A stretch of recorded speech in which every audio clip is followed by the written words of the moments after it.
चलो चलो, good morning everyone. Good morning madam. जाने दो, बाद में मारो उसको।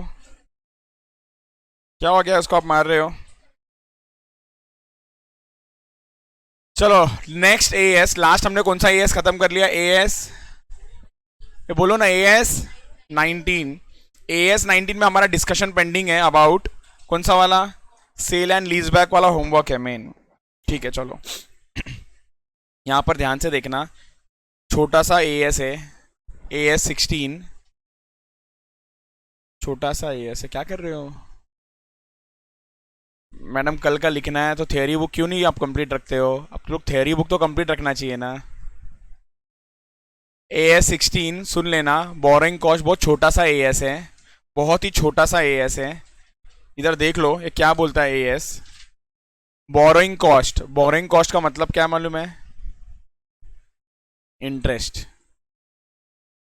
Interest, interest, interest. Generally generally आप इंटरेस्ट को क्या करते हो? पीएनएल में ट्रांसफर करते हो, एक्सपेंस आउट करते हो। आप एंट्री क्या पास करते हो मालूम है? Interest debit to bank. कौन है पीएनएल वाला? क्या एंट्री पास किया? वाह वाह वाह वाह, इंटरेस्ट डेबिट टू पीएनएल। तो it is interest debit to bank, payment of interest. और बाद में ये इंटरेस्ट को ट्रांसफर करते हो, कहां पर ट्रांसफर करते हो? पीएनएल में।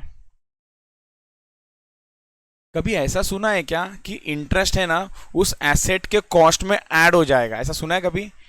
इंटरेस्ट एसेट के कॉस्ट में ऐड हो जाएगा। कब सुना और कहां सुना है ये बात कि एसेट के कॉस्ट में ऐड हो जाएगा?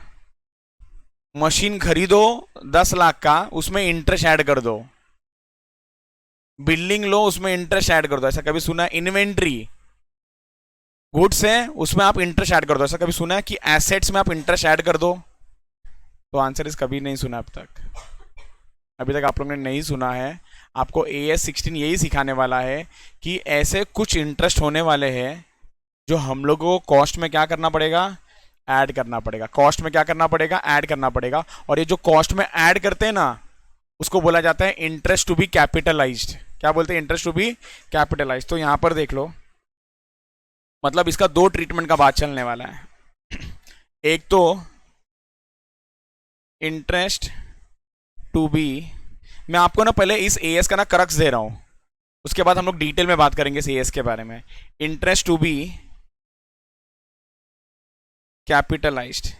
सर कैपिटलाइज्ड का मतलब क्या होता है? कैपिटलाइज्ड का मतलब क्या? इंटरेस्ट को ऐड कर दो, किसमें? कॉस्ट में ऐड कर दो। मतलब इंटरेस्ट को ऐड कर देना कॉस्ट के अंदर। और एक होता है interest to be expensed out. Sir expensed out का मतलब पीएनएल में ट्रांसफर कर देना, उसको खर्चा दिखा देना। और एक क्या होता है? आप ऐड कर देना कॉस्ट में। एक होता है आप ऐड कर देना कॉस्ट में। हम लोगों को एएस ये बताने वाला है कि ऐसा कौन सा इंटरेस्ट होता है जो कॉस्ट में ऐड होता है। वो क्या बोलता है मालूम है? सुनो ना भाई, आपके पास एसेट्स होता है ना, वो दो तरीके का होता है। एक ऐसा एसेट जो खरीदने के बाद है ना, it is ready to use. खरीदने के बाद it is ready to use, ready to use, ready to use. और एक ऐसा एसेट होता है जो खरीदने के बाद is not ready to use, उस पर और थोड़ा काम करना पड़ेगा। सो मैं ऐसा लिखता हूं, not ready to use. Asset ready to use का एग्जाम्पल मोटर व्हीकल। यह ट्रक लिया मैंने बिजनेस के लिए। अगर मैंने बिजनेस के लिए ट्रक लिया, अगर मैंने बिजनेस के लिए ट्रक लिया, ट्रक, तो is it ready to use? Answer is yes. अगर मैंने बिजनेस के लिए प्लांट एंड मशीनरी खरीदा, it is ready to use? Answer is yes. लेकिन अगर मैंने बिजनेस के लिए, हो सकता है एक प्लॉट ऑफ लैंड खरीदा, एक जमीन खरीदा, वहां पर मेरे को फैक्ट्री सेटअप करना है, फैक्ट्री बनाना है, तो क्या is it ready to use? Answer is no. क्या बनाना पड़ेगा? वहां पर मुझे फैक्ट्री बनाना है, मतलब बेसिकली दीवारें बनानी है, कैबिन्स बनाना है, क्यूबिकल्स बनाना है, एक्सेट्रा एक्सेट्रा एक्सेट्रा। सो दो एंगल हो गया, एक नॉट रेडी टू यूज और एक रेडी टू यूज, एक नॉट रेडी टू यूज और एक रेडी टू यूज। आपने अगर कोई लोन लिया है, ये मोटर व्हीकल के लिए, गाड़ी के लिए लोन लेते हैं कि नहीं लेते हैं? Answer is yes. आपने जो भी लोन लिया रहेगा इस मोटर व्हीकल के लिए, उस लोन पे जो इंटरेस्ट पे किया होगा ना, इंटरेस्ट, वो इंटरेस्ट है ना एक्सपेंस आउट हो जाएगा। एक्सपेंस आउट हो जाएगा इसका मतलब पीएनएल में चला जाएगा, पीएनएल में चला जाएगा। और आपने अगर बिल्डिंग पे लोन लिया है ना, फॉर कंस्ट्रक्शन ऑफ बिल्डिंग, अरे कंस्ट्रक्शन ऑफ बिल्डिंग, आपको बिल्डिंग बनाना है, समझो कि 2 फ्लोर का बिल्डिंग बनाना है, एग्जांपल आपका रो हाउस बन रहा है 2 फ्लोर का, आप रो हाउस बना रहे हो 2 फ्लोर का और आपने बैंक से लोन लिया है, तो जब तक ये कंस्ट्रक्शन कंप्लीट ना हो जाए ना, जब तक ये कंस्ट्रक्शन कंप्लीट ना हो जाए ना, तब तक का इंटरेस्ट, वापस से सुनो ना, जब तक कंस्ट्रक्शन कंप्लीट नहीं हो जाता है ना, तब तक का इंटरेस्ट है ना, इंटरेस्ट उसके कॉस्ट में ना, इंटरेस्ट है ना, वो ऐड हो जाएगा in cost of building. Example, अगर बिल्डिंग बनाने का खर्चा एग्जाम्पल 80 लाख रुपीज है और आपने इंटरेस्ट पे किया होगा 10 लाख रुपीज का, तो कॉस्ट ऑफ बिल्डिंग में ना ये 10 लाख ऐड हो जाएगा और total cost of building will be 90 lakh. ये समझ गया क्या? मैं आपको बता दूं ना, एएस मोटा मोटा खत्म हो गया। मैंने आपको जितना बताया ना अभी, एएस खत्म हो गया, इतना ही है ये। इसमें सुन लो थोड़ा टेक्निकल नाम। सबसे पहला नॉट रेडी टू यूज है ना, नॉट रेडी टू यूज, उसको वे लोग बोलते हैं क्यूए। क्यूए क्या है? Question answer, qualifying asset. क्या है ये? Qualifying asset. And ready to use होगा ना, नॉन क्वालिफाइंग एसेट। तो हम लोग हर बार क्या बोलेंगे मालूम है? अगर interest paid on qualifying asset है ना, इंटरेस्ट ऑन क्वालिफाइंग एसेट, तो it is to be capitalised. और interest on non qualified asset, it is to be expense out. समझ गया? तो ब्रॉडली ना ये एएस खत्म है, यहीं तक है। इस एएस के अंदर थोड़ा सा थियोरेटिकल पार्ट है, थोड़ा सा प्रैक्टिकल पार्ट है, हम दोनों कवर करेंगे डिटेल में। क्लियर? चलो हम लोग शुरुआत करते हैं, अब एकदम डिटेल में बात करेंगे कि ये बोरिंग कॉस्ट होता क्या है। क्या सर सिर्फ ये एक इंटरेस्ट ही है? तो आंसर इज नहीं। बोरोइंग कॉस्ट, भाई लोन लेने के लिए जो भी कॉस्ट देना पड़ता है ना, वो सब आ जाएगा इस बोरिंग कॉस्ट के अंदर। ठीक है, चलो लिखना शुरू करो, लिखना शुरू करो। अब लिख लिख के डिस्कस करते हैं। एक मिनट। हाँ चलो, अभी कार्तिक अभी जस्ट चालू हुआ है, वेरी गुड, आपने अपना दिमाग यूज किया। AS16 अभी जस्ट शुरू हुआ है। AS16 एक बार सुन लो ना, वापस एक क्रक्स बता दो क्या है। इंटरेस्ट सुन लो, इंटरेस्ट ऑन क्वालिफाइंग एसेट क्या हो जाएगा? It is to be capitalise. Capitalise का मतलब क्या? कॉस्ट में ऐड कर देना। और interest on non qualifying asset PNL में एक्सपेंस आउट कर देना। सर क्वालिफाइंग एसेट किसको बोलते हैं? Which is not ready to use, बराबर है ना, which is not ready to use. And non qualifying asset मतलब which is ready to use. Example ready to use का, purchase of truck, purchase of motor vehicle, purchase of plant and machinery. Ready to use तो उस पे का interest है ना, सीधा PNL में जाता है। लेकिन अगर कंस्ट्रक्शन ऑफ बिल्डिंग के लिए रहा, तो उसके लिए आपका जब तक कंस्ट्रक्शन कंप्लीट ना हो जाए ना, तब तक का इंटरेस्ट क्या हो जाएगा? कॉस्ट में ऐड हो जाएगा। और एक बार कंस्ट्रक्शन कंप्लीट हो गया, उसके बाद का जो भी इंटरेस्ट होगा वो क्या होगा? वो पीएनएल में जाएगा। परफेक्ट। अब थोड़ा सा मैंने बोला जैसे ना थियरी भी आता है इसके अंदर, तो थियरी भी हम लोग पढ़ेंगे, लिखेंगे। यस मैडम बोलो ना। Is it ready to use? हाँ, but it is ready to assemble. Madam वही ना, असेंबल करना है सिर्फ। अब रेडी टू यूज में भी there should be some time period ना, कितने समय में रेडी टू यूज होना चाहिए? अकाउंटिंग स्टैंडर्ड में नहीं दिया है, बट जनरली ना इट इज 12 मंथ्स। तो क्या लगता है 12 महीने के अंदर हो जाएगा असेंबल? yes, महीने भर के अंदर हो जाएगा। तो वो वाला नॉन क्वालिफाइंग एसेट है। लेकिन वो 12 मैं लिखा के दूंगा सब डिटेल में, बोला ना अभी डिटेल में जाएंगे हम लोग। मैंने आपको ना ब्रॉडली पहले समझा दिया ये एएस क्या करने वाला है। अपने को बस ये एएस में क्या सीखने का है? कौन सा इंटरेस्ट कैपिटलाइज होगा, कौन सा इंटरेस्ट कैपिटलाइज नहीं होगा। ये एएस खत्म हो गया, ये कंक्लूजन है। अब हम लोग डिटेल में जा रहे हैं एक एक करके।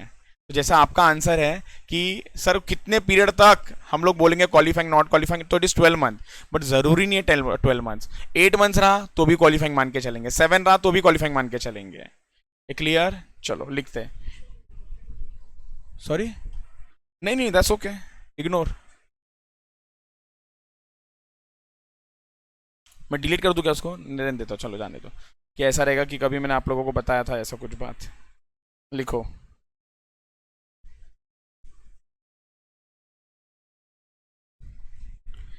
मीनिंग ऑफ, मीनिंग ऑफ, ओ मैडम बीसी मतलब बोरोइंग कॉस्ट, बोरोइंग कॉस्ट। क्या हम बार बार नहीं लिखेंगे इसको? लिख दो बोरोइंग कॉस्ट। बोलेगी सर सुबह सुबह मेरे को क्या बोल रहे हो? Borrowing cost, borrowing cost. चलो, मीनिंग ऑफ बोरोइंग कॉस्ट, तो लिखो borrowing cost includes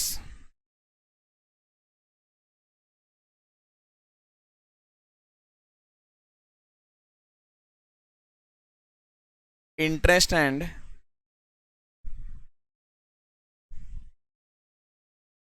other charges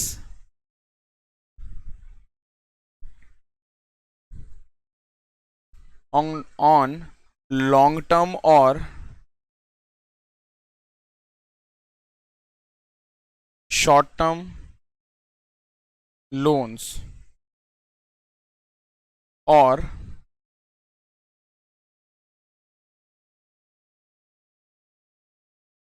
interest on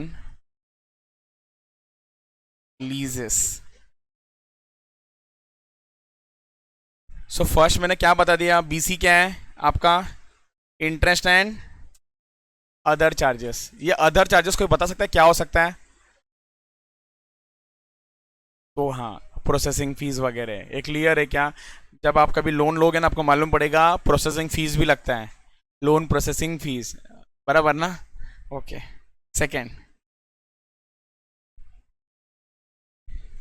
इस बोरोइंग कॉस्ट के अंदर आ गया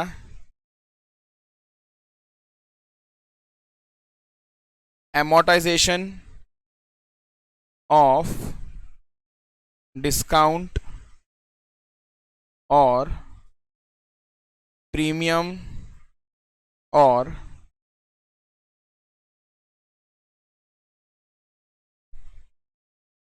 other expenses amortized on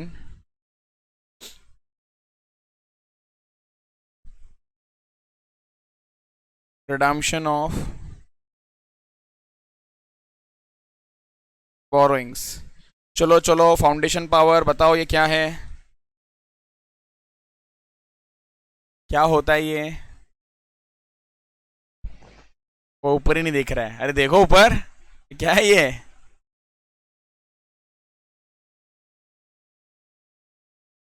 okay okay okay, अभी बता दो। देखो सुन लो, redemption of borrowings.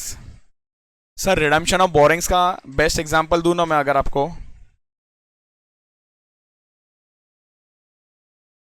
Redemption of debentures. सुना है क्या कभी रिडम्पशन ऑफ डिबेंचर्स? अरे रिडम्पशन ऑफ डिबेंचर सुन लो ना। अगर आप डिबेंचर्स को रिडीम करते हो, रिडीम, रिडीम का मतलब उनको पैसा रिटर्न दे रहे हो, उनको पैसा जो रिटर्न दे रहे हो ना, रिटर्न, वो अगर आप प्रीमियम दे रहे हो, प्रीमियम मतलब आपने लेने के टाइम पे 100 रुपया लिया था एग्जाम्पल, और देने के टाइम पे उनको 150 दे रहे हो, तो 50 रुपीज ज्यादा दे रहे हो। सुनो ध्यान से, 50 रुपीज ज्यादा दे रहे हो, वो 50 रुपीज जो होता है ना, वो आपका खर्चा है, कंपनी का खर्चा है। वो 50 रुपीज कंपनी का खर्चा है। वो 50 रुपीज को ना आप कहां पर दिखाते हो मालूम है? 4 ऑप्शन देता हूं, पीएनएल का डेबिट में, पीएनएल का क्रेडिट में, बैलेंस शीट के लाइबिलिटी में, बैलेंस शीट के एसेट में। बताओ कहां दिखाते हो? कहां दिखता है ये? बोलो बोलो बोलो। नहीं, अकुल बोलना चाहता है। पीएनएल के डेबिट में नहीं आता है, पीएनएल के डेबिट में अनुपम नहीं आता है। ये एसेट साइड में दिखता है, ये एसेट साइड में दिखता है, और इसमें से आप थोड़ा थोड़ा ना पीएनएल में ट्रांसफर करते हो। उसमें हम लोग ने ना फाउंडेशन में सीखा था सर कितना ट्रांसफर करते हैं, देर आर टू मेथड्स। अगर रिडम्पशन अगर एंड में हो रहा है ना तो बेस्ड ऑन लाइफ ट्रांसफर करना पड़ता है। अगर 5 साल का होगा तो डिवाइड बाय 5 करो, ट्रांसफर कर दो। अगर आप थोड़ा थोड़ा रिडीम कर रहे हो ना डिबेंचर्स को, तो बेस्ड ऑन आउटस्टैंडिंग डिबेंचर्स उसके रेशियो में आप पीएनएल में ट्रांसफर करते हो। कंक्लूजन, कंक्लूजन, जो भी आपका प्रीमियम होता है, जो भी आपका प्रीमियम होता है, जो भी आपका डिस्काउंट होता है, वो आपका एक्सपेंस नहीं होता है, वो आपका एक्सपेंस नहीं है। मतलब यहां पर ये जो डिस्काउंट बोला, ये जो डिस्काउंट बोला भाई जा, डिस्काउंट बोला, प्रीमियम बोला या अदर एक्सपेंसेस बोला ऑन रिडम्पशन, ये क्या है आपका बोरोइंग कॉस्ट है। ये क्या है आपका बोरोइंग कॉस्ट है। Third,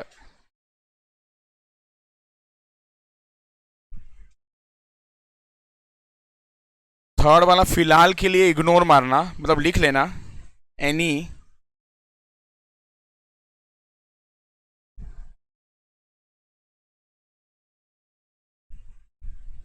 exchange difference which is in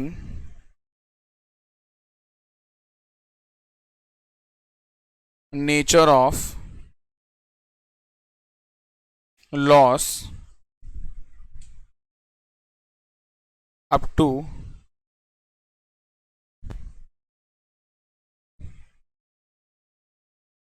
cost of local borrowings। Sir ये क्या आ गया एक्सचेंज डिफरेंस? सुन लो ना, मुझे लोन लेना था इंडिया से, मैंने पूछा इंटरेस्ट का रेट क्या है, 12%। अब मैंने वही बोला यार इंडिया में तो रेट महंगा है।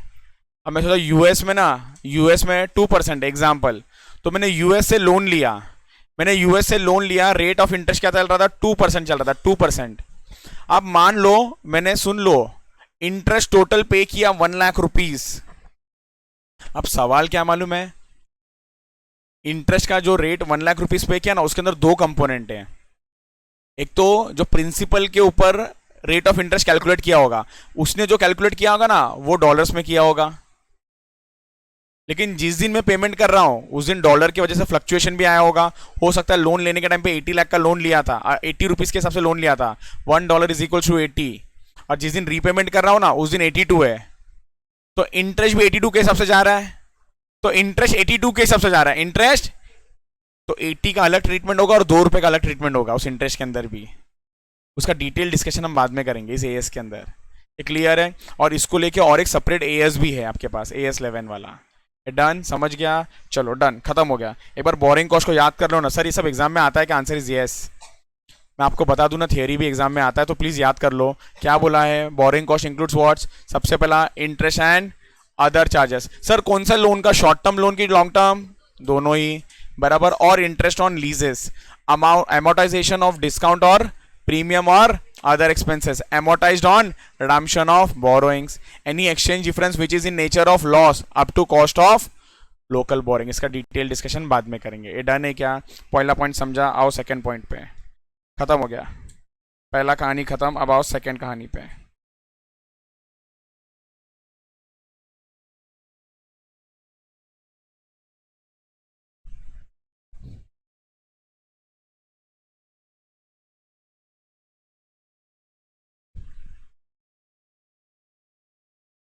Treatment of borrowing cost.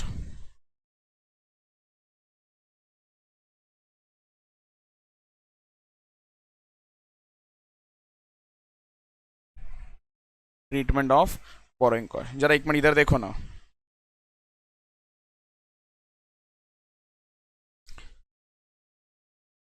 AS16 borrowing cost.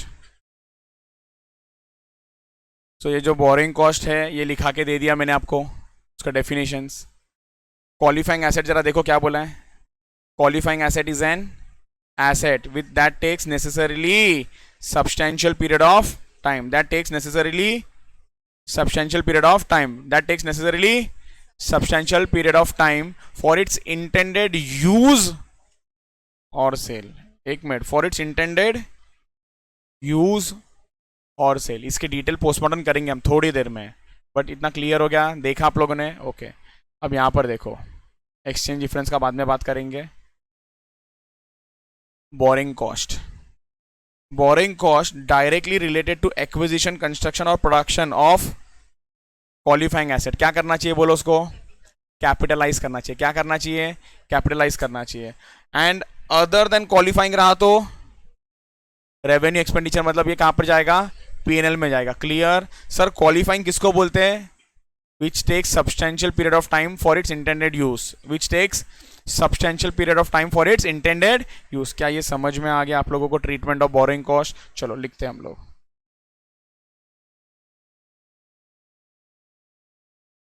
लिखो,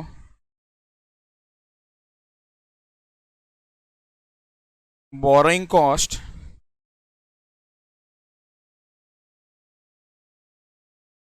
incurred on construction,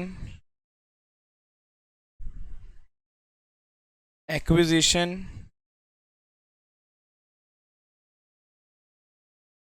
या production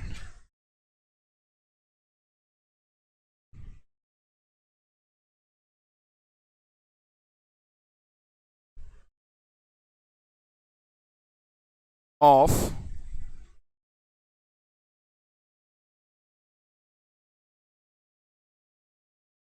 qualifying asset,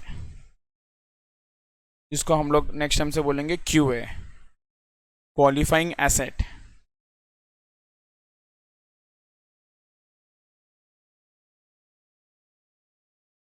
borrowing cost on, ओहो एक मिनट, हाँ, borrowing cost on construction, acquisition and production of qualifying asset. Borrowing cost to B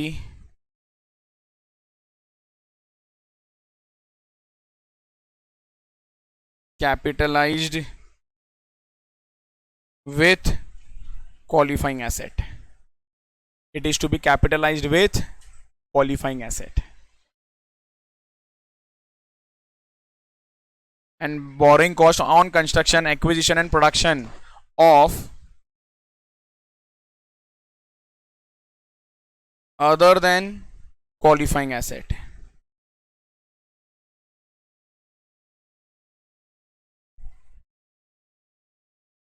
Borrowing cost to be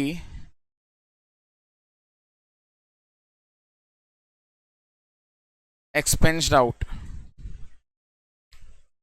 that is transfer to P&L account. क्या बोलते हैं? That is transfer to what? P&L account. ये done है क्या? ये सब already हम discuss कर चुके हैं, थोड़ा थियोरी लिख रहे हैं, थियोरी में से भी एग्जाम में आता है क्वेश्चन। ये डन? क्लियर? ओके नेक्स्ट, चलो नेक्स्ट नेक्स्ट नेक्स्ट। और थोड़ा सा एक last boring concept about qualifying asset के बारे में लिखते हैं, फिर उसके बाद थोड़ा सा चलेंगे प्रैक्टिकल की तरफ। Meaning of qualifying asset.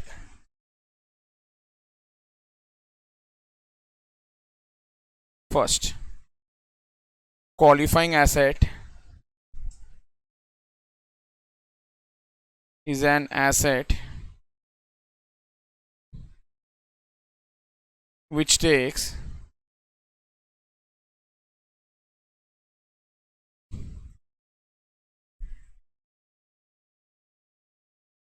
normally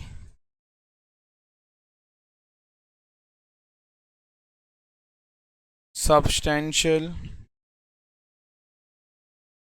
period of time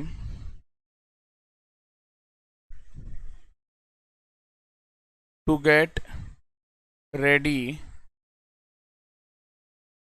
for its intended intended use or sale।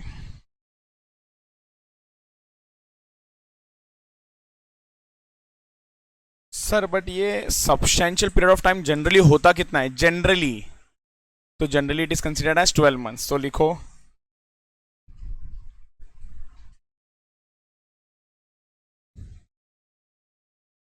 Generally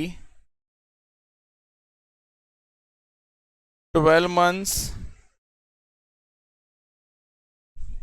or more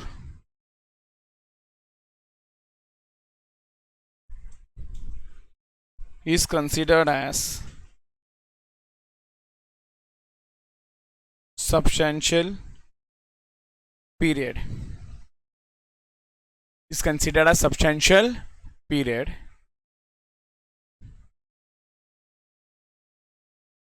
unless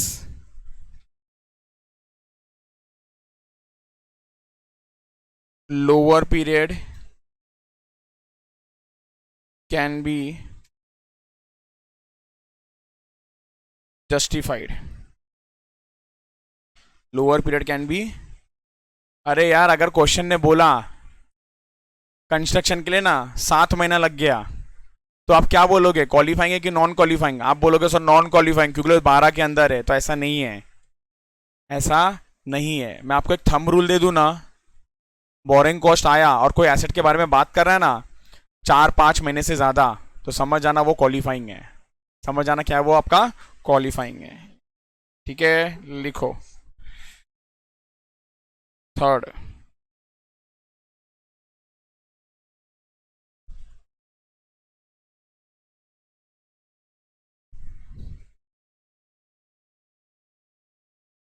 if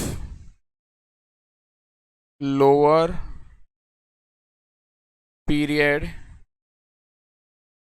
can be justified,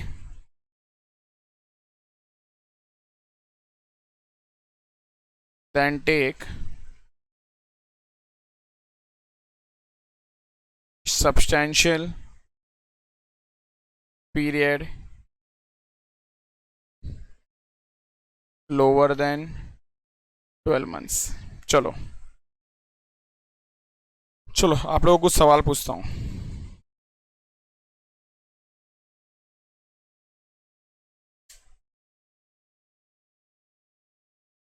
आप लोगों को कुछ सवाल पूछता हूँ, आप लोग ने जवाब देना, अभी कुछ लिखना नहीं है।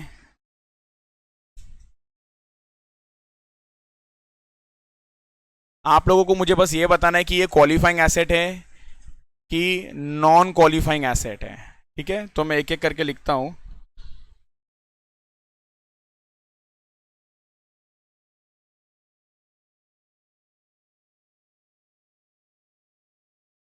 परचेज ऑफ, एक काम करो ना मेरे साथ ना, आप लोग लिख लो फिर एक साथ ही डिस्कस करते हैं। सुनो ना, बस राइट साइड में ना जगह रखना, इसलिए जगह रखना qualifying non qualifying, qualifying non qualifying के लिए। ठीक है, लिखो purchase of plant and machinery, क्या हो गया बोलो?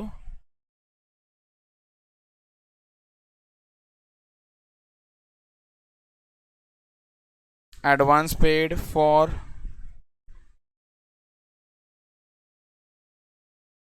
Purchase of truck,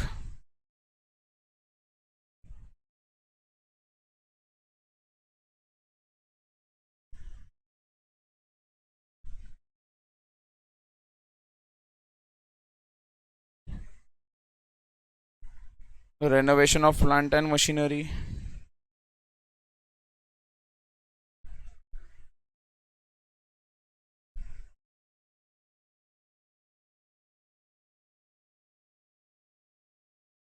construction of building, roads, etc.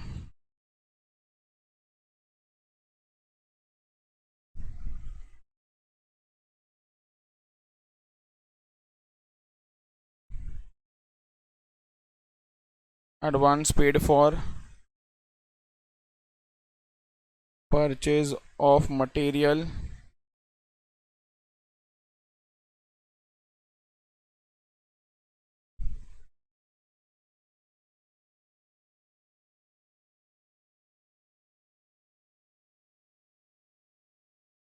Inventories. चलो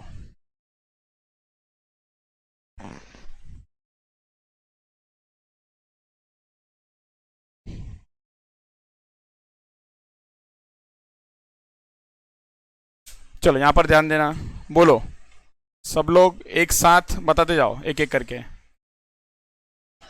नॉन क्वालिफाइंग बराबर है non qualifying asset. Advance paid for purchase of truck, बोलो लिखो लिखो चलेगा, साथ में लिखते जाओ। हाँ क्वालिफाइंग नहीं है, it's a non qualifying. Sir क्यों नॉन क्वालिफाइंग? तो एडवांस पे किया फिर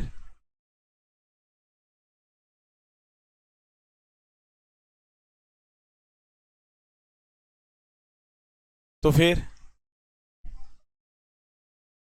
अच्छा आप नॉन क्वालिफाइंग ही बोल रहे हो। सेम, ट्रक मिल गया, ट्रक मिलने के बाद ऐसा है क्या, लोन दिया नहीं तब तक चलाने का नहीं, रेडी टू यूज, अगर रेडी टू यूज तो नॉन क्वालिफाइंग, अगर नॉट रेडी टू यूज तो qualifying. Renovation of plant and machinery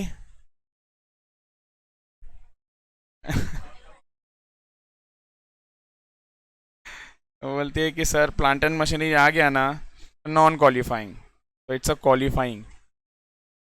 अरे रेनोवेशन नाम से ही समझता है, आप खुद सोचो what is renovation of plant and machinery, कोई बता सकता है ये क्या होगा?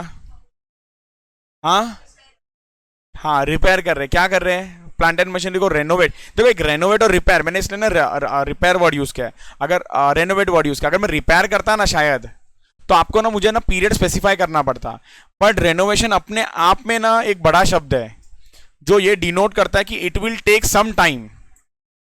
अरे प्लांट एंड मशीनरी जरूरी है, मशीन होता है, जहां पर फैक्ट्री सेटअप होता है ना उसको भी हम लोग प्लांट बोलते हैं, तो उसका रेनोवेशन करना है। तो कहना है इसे रेनोवेशन के लिए अगर आपने लोन लिया होगा ना और उस पर जो इंटरेस्ट दोगे तो क्या लगता है एक महीने में आपका रेनोवेशन खत्म हो जाएगा? आइडियली नो, इसलिए ये क्या है आपका क्वालिफाइंग है। मतलब ओ भाई आप जो कैपिटल एक्सपेंडिचर इनकर करने वाले हो ना 30 lakhs का, उसमें आपने इंटरेस्ट जितना भी पे किया होगा ना 5 lakhs, उसके कॉस्ट में क्या होने वाला है, ऐड होने वाला है। मैं आपको बता दूं ना ये एएसओ ना प्रैक्टिकली बहुत इंपॉर्टेंट है, बोरिंग कॉस्ट प्रैक्टिकली बहुत इंपॉर्टेंट है ये। चलो कंस्ट्रक्शन ऑफ बिल्डिंग रोड ये मैं ही बताता हूँ, क्वालिफाइंग है। Advance paid for purchase of material non qualifying है। बस अब यहां पर ध्यान से समझना है, आपने कोई स्टॉक परचेस करने के लिए, स्टॉक परचेस, एक मिनट इसको ना इन्वेंट्रीज लिखाना आपने सिर्फ,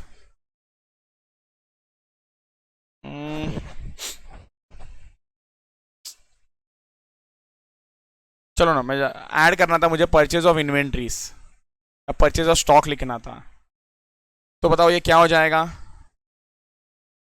हाँ नॉन क्वालिफाइंग हो जाएगा।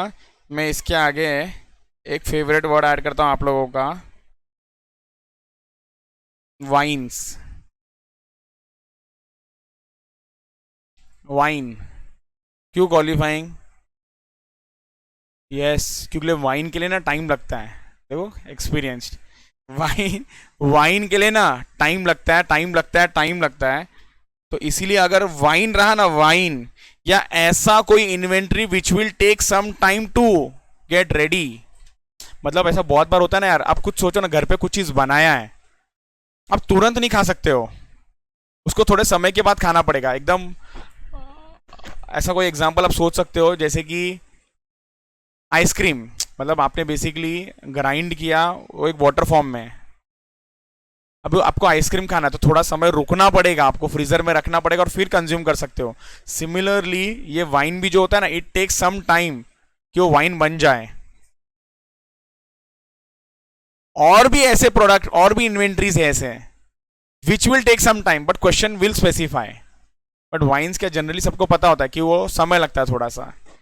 सो यहां पर आ जाएगा आपका ओहो क्वालिफाइंग एसेट, और मैं आपको बोल दूं अगर अदर इन्वेंट्रीज रहा ना तो it is a non qualifying,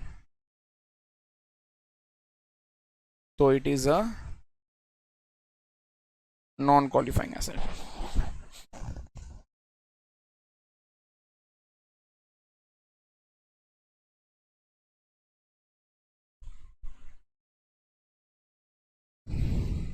एक मिनट, चलो डन। यहाँ तक कहानी समझ में आ गया? बोलो ना कार्तिक। हाँ, आपको आपका फैक्ट्री को रेनोवेट करना है। अब आपके पास पैसा नहीं है, आपने बैंक से 50 लाख का लोन लिया, इंटरेस्ट दोगे? इंटरेस्ट दोगे, और वो लोन का पैसे का क्या करोगे? रेनोवेशन पे खर्चा करोगे। आपने मान लो खर्चा कर दिया 45 लाख, और 10 लाख रुपया मान लो इंटरेस्ट पे किया। वो 10 लाख जो इंटरेस्ट पे किया ना ऑन 50 लाख, 10 लाख जो पे किया ना इंटरेस्ट, वो रेनोवेशन के कॉस्ट में ऐड हो जाएगा।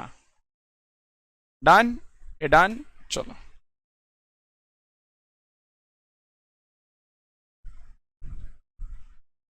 कितना बोरिंग बोरिंग था जरा देखो। ये क्या था बोरिंग बोरिंग? सबसे पहला क्या था? Meaning of BC. सेकंड क्या था? Treatment of BC. थर्ड क्या था? Meaning of qualifying assets. Question, अरे बाप रे, इससे भी रिलेटेड क्वेश्चन है क्या? हाँ, क्वेश्चन नंबर 9 है, क्वेश्चन नंबर 12 है, क्वेश्चन नंबर 13 है।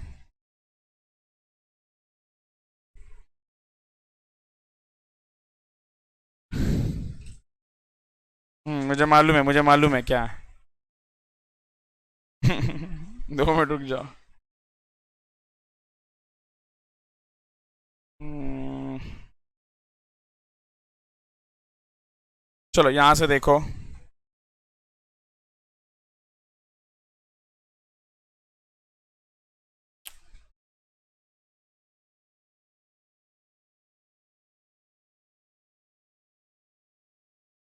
चलो, क्वेश्चन नंबर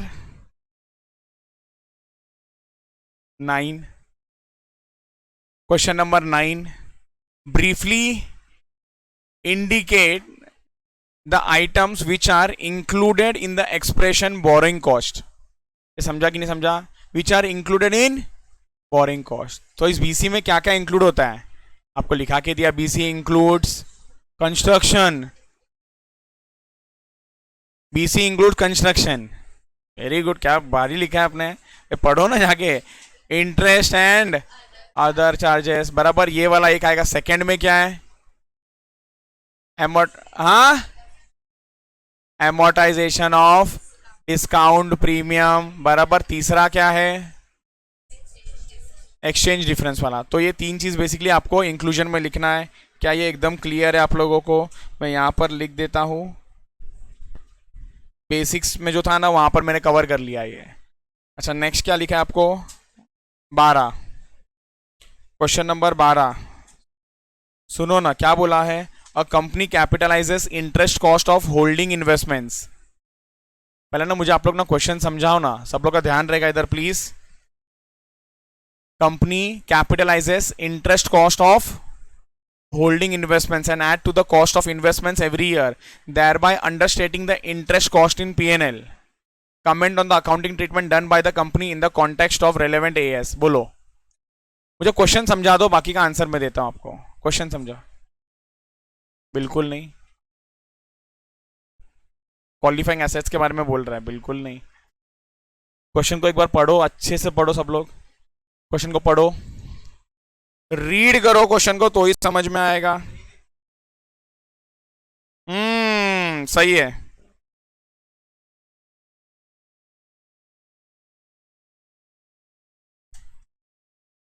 सही बोला है, परफेक्ट। कंपनी ने कोई इन्वेस्टमेंट किया है, एक एग्जांपल देता हूँ, कहां पर इन्वेस्टमेंट किया है? कोई भी शेयर्स में किया है। Very good sir. कंपनी ने रिलायंस का शेयर्स खरीदा था, कैसा खरीदा था मालूम है आपको? वो रिलायंस का शेयर खरीदा कैसा मालूम है? एक्सीलेंट, ये समझो क्वेश्चन का। लोन लेके खरीदा है कंपनी ने ना 10 लाख का, सुन लो, लोन लेके रिलायंस का शेयर्स खरीदा। शेयर्स तो खरीद लिया, तो इन्वेस्टमेंट में उसके शेयर्स आ गया। इन्वेस्टमेंट्स में दिख रहा है कि शेयर्स ऑफ रिलायंस। अब वो लोन पे जो भी इंटरेस्ट पे कर रहे हैं ना, वो लोग क्या करते हैं मालूम है? उसको ना उसमें ऐड करते जाते हैं, और इंटरेस्ट के वैल्यू को, इन्वेस्टमेंट के वैल्यू को क्या कर रहे हैं? बढ़ा रहे। सही कर रहे हैं हाँ या ना? कर रहे, सही कर रहे कि नहीं कर रहे? मतलब logically they are capitalising the interest. तो कैपिटलाइज होना चाहिए कि नहीं होना चाहिए?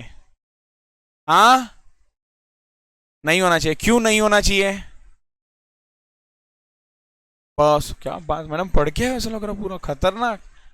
सब आंसर सही है। आपको ना उसने जो भी बोला ना सब सही है, सुन लेना। और यही आंसर होने वाला है। सर इंटरेस्ट कब कैपिटलाइज होगा, तो आपको सीधा चिपकाना है क्योंकि लोग क्वालिफाइंग है। इंटरेस्ट कैपिटलाइज क्यों नहीं हो रहा है? क्योंकि लोग क्वालिफाइंग नहीं है, क्योंकि लोग क्वालिफाइंग एसेट नहीं है। आपका ये जो इन्वेस्टमेंट्स है ना, आपका ये जो इन्वेस्टमेंट्स है ना, it is not a qualifying asset, because qualifying assets are those assets which takes a substantial period of time for its intended use or sale। समझा कि नहीं समझा? यूज और अच्छा, मैं यूज भी आपको समझाने वाला था, सुन लो ना। इन्वेंट्री को लेके था। इंटेंडेड यूज मतलब इन्वेंट्री क्या करने वाला हूं, बेचने वाला हूं कि यूज करने वाला हूं? यूज करने वाला हूं। सो यूज करने में भी समय लगे या बेचने में समय लगे? क्लियर? यूज करने में समय लगे या बेचने के लिए समय लगे, तो वो क्या बन गया आपका? Qualifying assets. ए क्लियर? डन। तो लिखते हैं इसका आंसर। आओ मैं यहां पर लिख देता हूं, बेसिक्स। प्रैक्टिकल बुक में आ जाओ। एक मिनट। हाँ चलो चलो चलो लिखो। एक मिनट। हाँ सॉरी, इसका पेज नंबर है 52। तो मैं यहाँ पर पहला पेज नंबर लिख देता हूँ। Page number 52। आप लोग लिखो आंसर नंबर 12।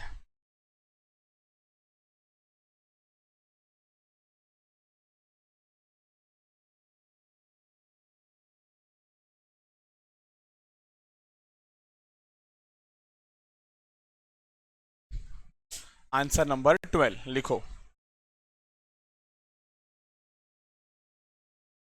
मुझे एक बार वापस से क्वेश्चन देखने तो क्या बोला है। कंपनी क्या कर रहा है? Company capitalises interest cost of holding investments and add to the cost of investments every year, thereby understating interest cost in profit and loss. तो ये अंडरस्टेट कर रहा है, हाँ या ना?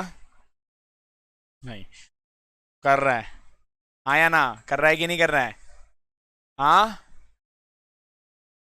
कर रहा है। यस आंसर इस कर रहा है। उसको किधर दिखाना चाहिए था ये इंटरेस्ट को? पीएनएल में दिखाना चाहिए था, तो कर रहा है। तो लिखो इन्वेस्टमेंट्स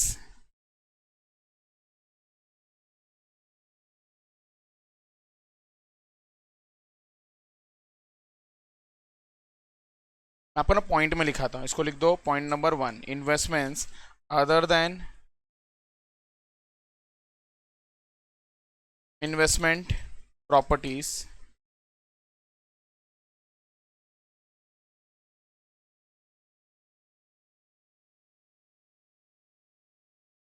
आर, आगे का सेंटेंस बोलो ना। Are are investments other than investment properties are, दो ऑप्शन देता हूं, क्वालिफाइंग, दूसरा not qualifying.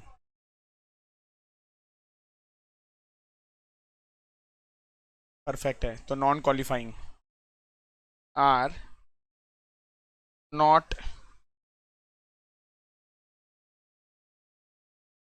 qualifying assets as per AS 16, which is borrowing costs। इधर भी ना एस डाल दो।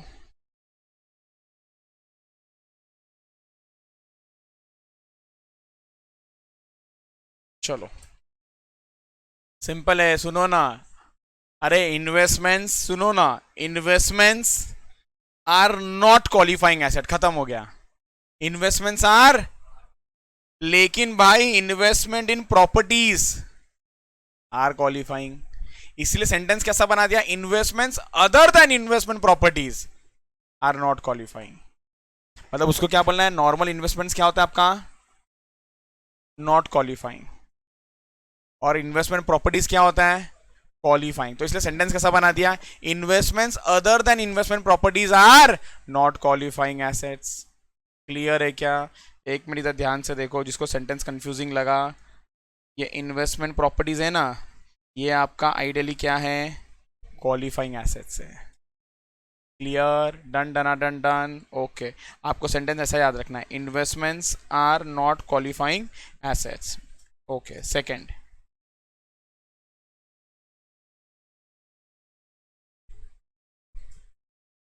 therefore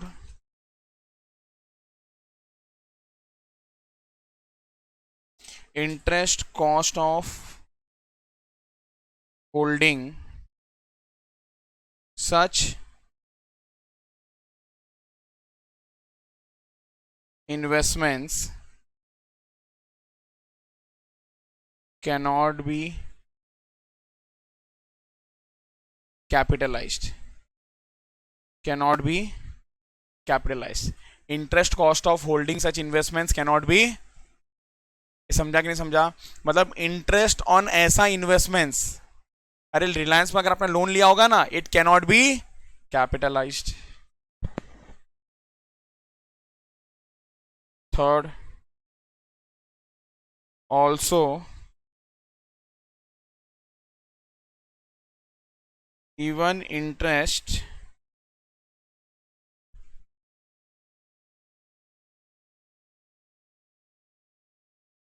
in respect of, सोचो ना क्या लिखूंगा, in respect of investment properties,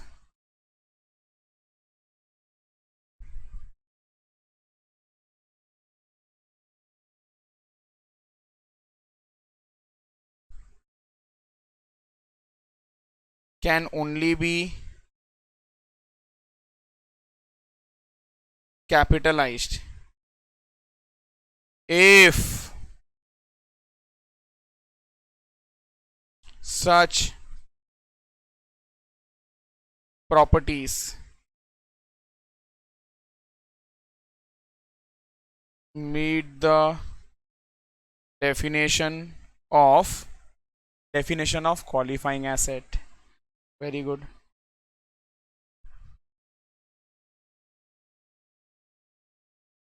That is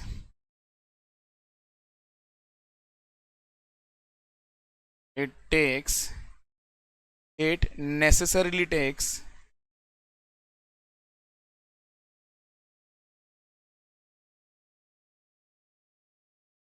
a substantial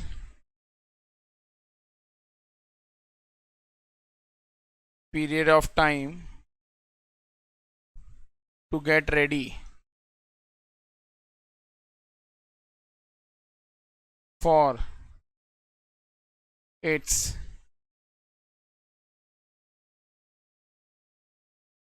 intended use और सेल। देखो सेंटेंस बहुत बड़ा है, बहुत बहुत आसान है, हो गया लिख के, तो इधर ध्यान दे दो आप लोग। यस बोलो ना। हम्म हम्म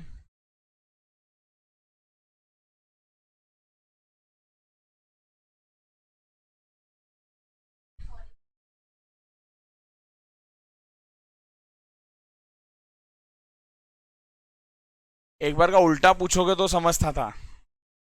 ये तो आप बोल रहे हो नॉन क्वालिफाइंग और पूछते सर क्वालिफाइंग की नॉन क्वालिफाइंग, मेरा इंटेंशन है सेल करने का। वो बोल रही है सर मेरा इंटेंशन है 1 महीने में सेल कर देने का, तो बताओ क्वालिफाइंग की नॉन क्वालिफाइंग? हाँ, तो नॉन क्वालिफाइंग, तो ये तो कोई सवाल ही नहीं है। सवाल क्या होना चाहिए था मालूम है, कि सर मेरा शेयर्स खरीदा और मेरा इंटेंशन है 5 साल के बाद बेचने का, तो बताओ क्वालिफाइंग की नॉन क्वालिफाइंग। ये सवाल फिर भी थोड़ा सा सोच सकते हैं कि क्या है। आंसर इज नॉन क्वालिफाइंग होता है। क्या is it ready for sale, तुम करो मत करो जाने दो ना, is it ready for sale? अच्छा तुम बेच सकते हो अगले दिन, बेचो ना, क्या फर्क पड़ता है।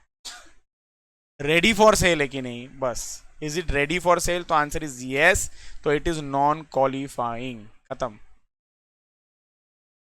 शेयर्स खरीदने का थोड़ी उसको तैयार करना पड़ता है, पाउडर लिपस्टिक लगाओ उसको तैयार करो 1 साल तक।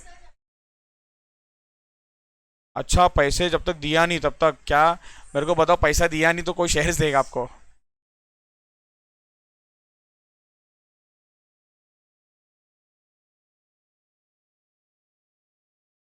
फिर तुम कहाँ कुछ भी क्वेश्चन बनाते बैठे हो। वो बोलती है फुल्ली पेड अप नहीं सर, पार्टली। इतना तो इंस्टीट्यूट भी नहीं सोचता है जितना आप सोच रहे हो, बट फिर भी मैं जवाब दे देता हूँ। अब सुनो ना, पार्टली पेड अप शेयर्स है, आपने 10 रुपए का शेयर्स खरीदा, कंपनी ने बोला 2 रुपया ही देना, तो कंपनी 1 साल तक 8 रुपया नहीं मांगेगा, बराबर है?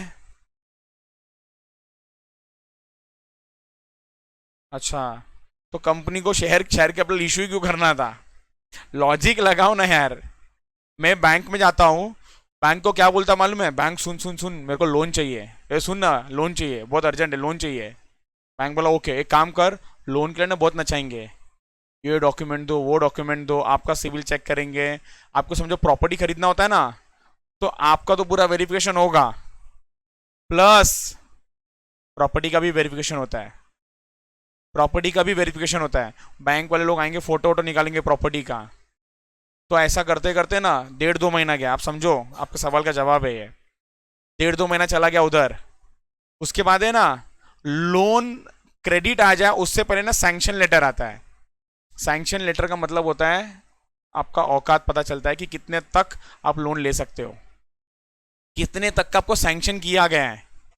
हो सकता है सैंक्शन किया हो एग्जाम्पल 50 लाख, बट आपको लोन लेना है 30 लाख, चल जाएगा। तो आपने ना सैंक्शन भी करवा लिया 2 महीने के बाद। अब बैंक क्या पूछ रहा है मालूम है? आपको लोन चाहिए ना? बोला नहीं, एक काम कर, रुक, 1 साल के बाद मैं लोन लेता हूँ। ऐसा करो क्या? बराबर। क्यों? 1 साल के बाद लोन ले लो ना। क्यों, क्या प्रॉब्लम है उसमें? क्या प्रॉब्लम है? अरे अगर सर 1 साल के बाद लोन लेना होता तो ये सब मगजमारी करता? कंपनी को पब्लिक से पैसा लेना क्या इतना आसान है? लॉ अगर पढ़ा होगा तो तुमको मालूम है, प्रोस्पेक्टस इशू करना पड़ता है, ये करना पड़ता है। तो तुम बोल रहे हो एप्लीकेशन मनी ले लेगा वो 2 रुपया, और 8 रुपया क्या बोलेगा भाई 1 साल के बाद दे, बराबर? ओके चलो, अभी हम लोग आते हैं सब्जेक्ट के अंदर। A16 चल रहा है, बोरोइंग कॉस्ट, ठीक है? ओके, एक मिनट तुम लोग भूल ना जाओ कहां पर हो। सबसे पहला देखो, पॉइंट नंबर 1 क्या बोला है? इन्वेस्टमेंट्स। ये सब लोग बोलेंगे क्या है? Investments other than investment properties are not qualifying assets. Second, interest cost of holding such investments can be, ध्यान है कि नहीं, कैन नॉट बी कैपिटलाइज्ड। और इवन सुनो ना, थर्ड पॉइंट बहुत बड़ा दिख रहा है बट बहुत इजी है। क्या बोलने का कोशिश कर रहा है मालूम है? इंटरेस्ट किसके ऊपर का? इंटरेस्ट इन्वेस्टमेंट प्रॉपर्टीज का। अरे भाई जरूरी नहीं ये कैपिटलाइज होगा ही होगा। ये कब कैपिटलाइज होगा मालूम है? अगर ये इन्वेस्टमेंट प्रॉपर्टी, ये जो इन्वेस्टमेंट प्रॉपर्टी है ना, ये अगर आपका क्वालिफाइंग एसेट का डेफिनेशन सेटिस्फाई करेगा ना तो। और डेफिनेशन क्या है वो दैट इज करके लिख दिया। वो अगर it can be capitalise, capitalise कब होगा? कैपिटलाइज कब होगा? जब वो definition of qualifying asset meet करेगा। Clear? That is it necessarily takes a substantial period of time to get ready for its intended use और सेल। लास्ट पॉइंट लिखो।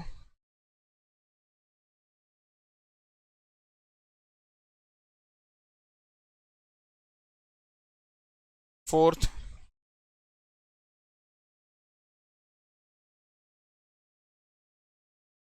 also where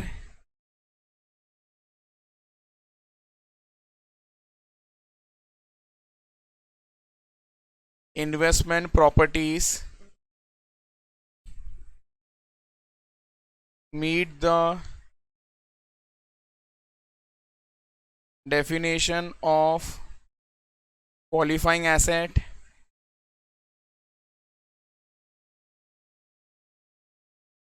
for capitalization of borrowing cost,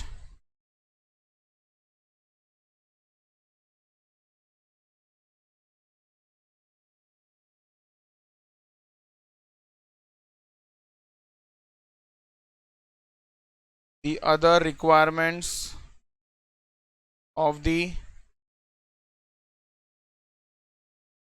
standards are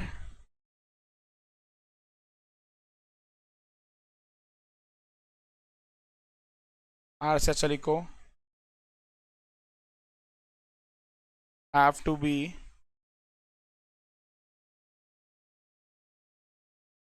complied with।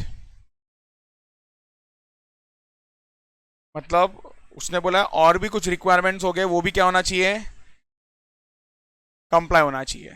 Sir क्या है वो पढ़ेंगे हम लोग gradually, clear है। चलो नेक्स्ट 13th में आ जाओ। 13th में आ जाओ। A company incorporated in June 2017 has set up a factory, सुनो ना, has set up a factory within a period of 8 months with the borrowed funds. कितने टाइम में फैक्ट्री सेटअप कर दिया, 8 months। Construction period of the asset has reduced drastically due to usage of technical innovation. अरे construction जो था ना जल्दी जल्दी हो गया क्योंकि टेक्नोलॉजी अच्छा डेवलप हो गया है, तो फटाफट कंस्ट्रक्शन हो गया। Whether interest for the period prior to the date of setting up the factory should be capitalized, although it has taken less than 12 months for the asset to get ready for use। तो क्या capitalise होना चाहिए क्या less than 12 months है तो? Answer is yes, answer is yes. ये clear है क्या? You are required to comment on necessary treatment with reference to AS 16। तो लिखो यहाँ पर वापस से बेसिक्स, यहाँ पर आएगा बेसिक्स।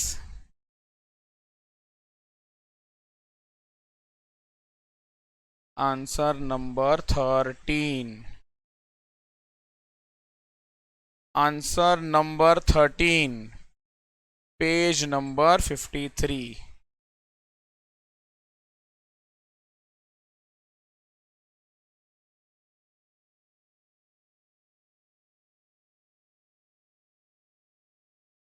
सुनो ना, थोड़ा सा शॉर्टकट लिखेगा चलेगा क्या? अगर आप लोग अभी बोल पाओगे ना तो शॉर्टकट, नहीं तो हम लोग पूरा लिखेंगे। ठीक है, तो मैं लिख रहा हूं, लिखते लिखते ना मैं डॉट डॉट डालूंगा, वो डॉट डॉट को आपको पूरा करना है। तो लिखो मेरे साथ, एज पर AS 16 a qualifying asset is an asset that necessarily dot dot dot dot बोलो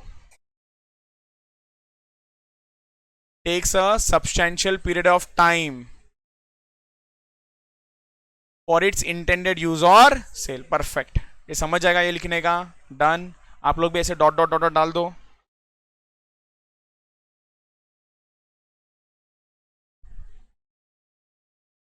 इसको 1 दे दो।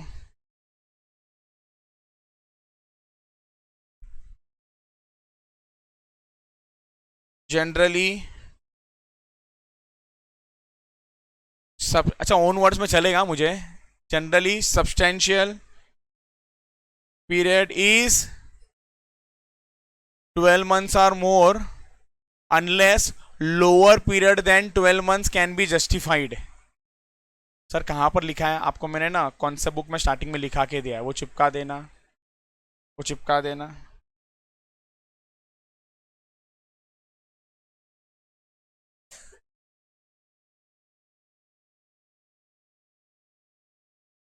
Therefore,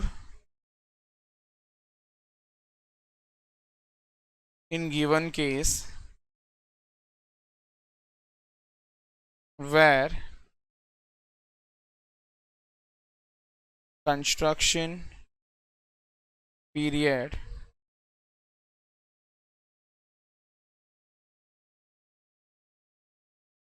has reduced due to technical innovation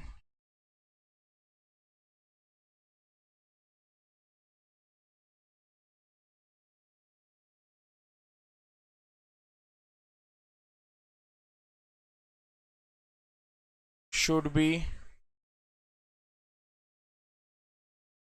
considered as qualifying asset and interest on same should be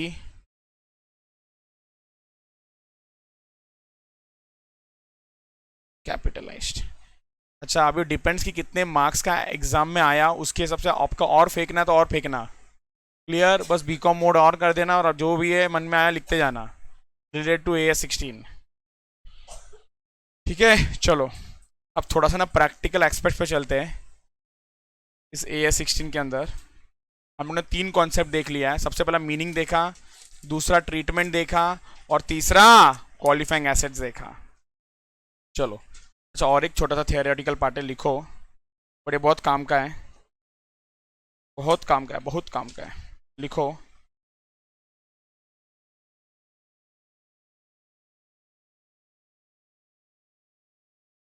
इसके ऊपर ना बाद में ना आपको ना मैं क्वेश्चन दूंगा सॉल्व करने, अभी जो नेक्स्ट लिखने जा रहे हैं। लिखो, commencement of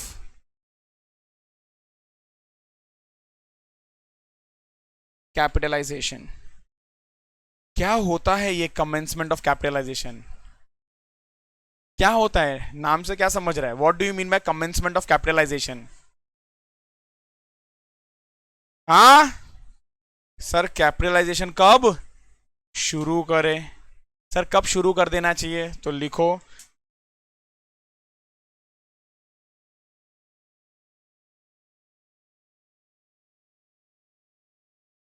capitalisation of BC। क्या बोला? Capitalisation of BC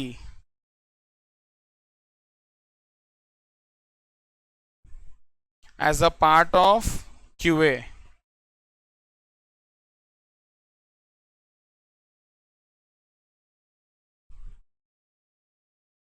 should commence when all मतलब सब, all the following conditions are satisfied। when all the following conditions are satisfied, 3 condition दिया है, 3 कंडीशन दिया है, 3 कंडीशन दिया है मॉड्यूल में, 3 कंडीशन दिया है भाई। ये 3 कंडीशन जब होगा ना तब आपको कैपिटलाइजेशन करना शुरू करना है।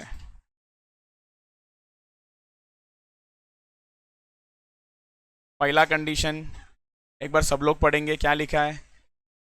एक्सपेंडिचर फॉर, सब लोग पढ़ेंगे, एक्सपेंडिचर फॉर एक्विजिशन, कंस्ट्रक्शन और production of qualifying asset is being incurred. एक मिनट,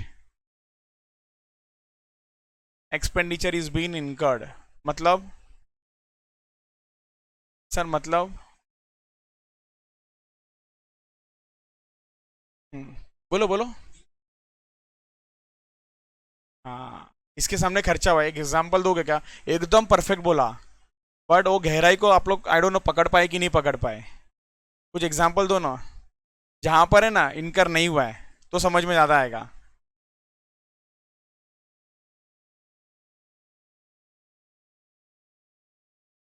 खरीद लिया तो हम्म, आपने जो पहले बोला ना लैंड खरीदा, वही गलत है। उसी को मैं बताता हूँ। एग्जाम्पल, एग्जाम्पल, हमने ना लोन ले लिया है 50 लाख रुपीस का। सुन लो ना, आज 1 अप्रैल है, लोन ले लिया, 1 अप्रैल को हमने लोन ले लिया। सर क्यों लोन लिया था? रेनोवेशन के लिए। और हमने रेनोवेशन का काम है ना 1 जुलाई से शुरू किया। रेनोवेशन कब से शुरू किया? 1 जुलाई से। तो सुनो ध्यान से, अप्रैल मंथ में क्या आप इंटरेस्ट दोगे क्या बैंक को? रेनोवेशन शुरू ही नहीं किया, दोगे क्या? वो ना बोलते हैं अथर्व, देना पड़ेगा ना। अरे तुमने क्या किया, बैंक को क्या मतलब है उस पैसे से? आपको अप्रैल में इंटरेस्ट देना पड़ेगा, मई में भी देना पड़ेगा, जून में भी देना पड़ेगा, जुलाई में भी देना पड़ेगा, जब तक लोन रीपे ना हो जाए तब तक देना पड़ेगा। लेकिन अप्रैल मई जून ये 3 महीने का इंटरेस्ट ना आप कैपिटलाइज नहीं कर सकते हो। सर कैपिटलाइज कब से कर सकते हैं? जब से जिस लिए लोन लिया ना वो खर्चा ना हो तब तक। तो expenditure should have been incurred. जब आप खर्चा कर दोगे ना तो ही आपको कैपिटलाइजेशन अलाउड है, तो ही आपको कैपिटलाइजेशन अलाउड है। याद रहेगा क्या? आपको मैंने बोला ना एक क्वेश्चन दूंगा तो वहां पर ये गड़बड़ नहीं करना, ठीक है? लिखो point number 1, condition number 1,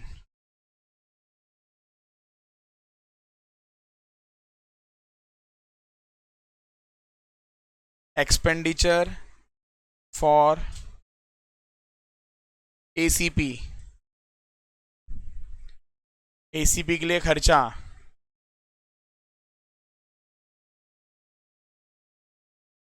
acquisition, construction और प्रोडक्शन ऑफ क्यूए इज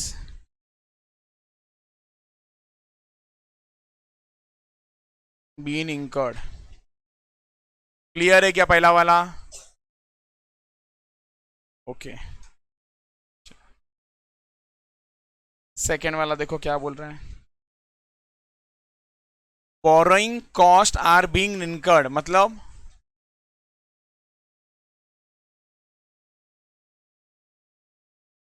हाँ बोलो।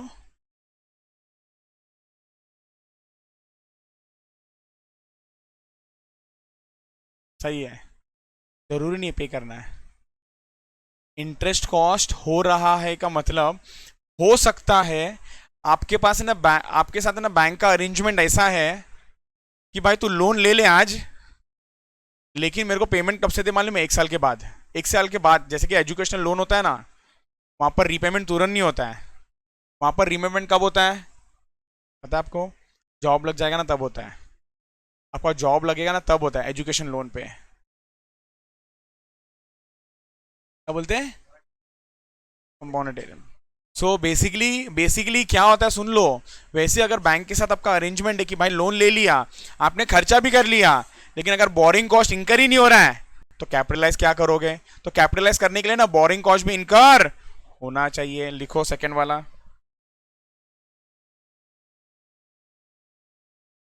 पीसी आर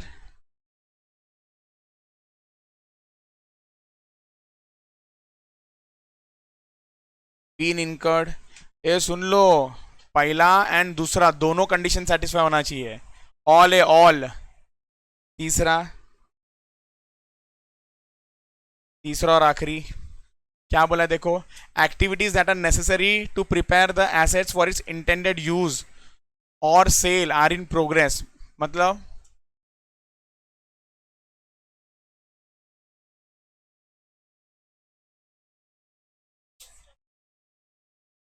परफेक्ट, मतलब काम भी चालू होना चाहिए। एग्जाम्पल सुनो ना, मैं आपको हर चीज ना उल्टा बताऊंगा ताकि आपको अच्छे समझे। मैंने लोन ले लिया, इंटरेस्ट दे रहा हूं, और वो लोन से ना, सुन लो, अगर मेरा कंस्ट्रक्शन का काम है तो रेती सीमेंट सब खरीद भी लिया, तो पहला वाला कंडीशन पूरा हो गया, बोलो हाँ या ना? Expenditure is incurred. रेती सीमेंट सब खरीद लिया, खरीद के साइड पर रखा हुआ है। सेकेंड, बैंक को इंटरेस्ट भी जा रहा है। थर्ड, लेबर लोग कहाँ है मालूम है? अपने अपने घर सो रहे। काम चालू अभी तक हुआ नहीं है। अगर काम चालू नहीं हुआ ना तो भी आप बोरिंग कॉस्ट को कैपिटलाइज नहीं कर सकते हो। तो कैपिटलाइज करने के लिए activity should be started. Clear? Activity चालू होना चाहिए, it should be in progress. लिखो third point,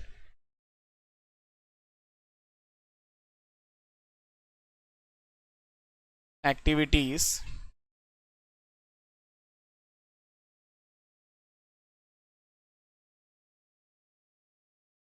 that are necessary to prepare the asset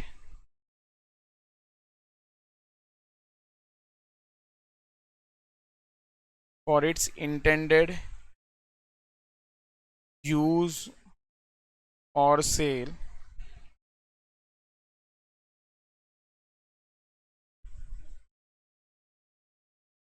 are in progress।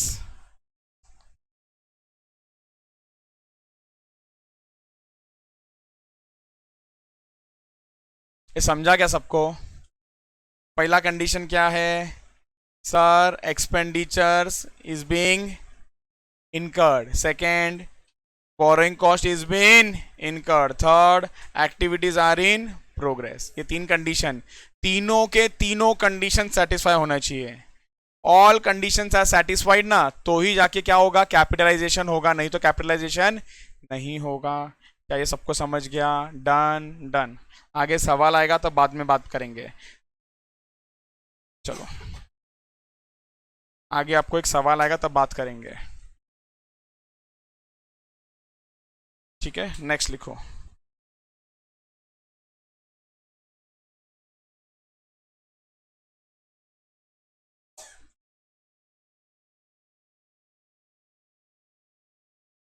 Journal entries.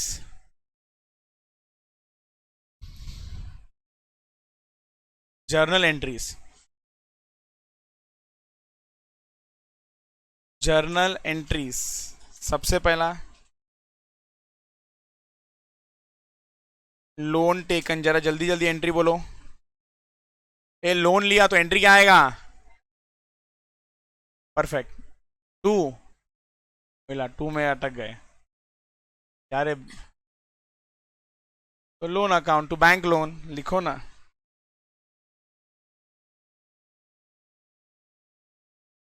Bank account debit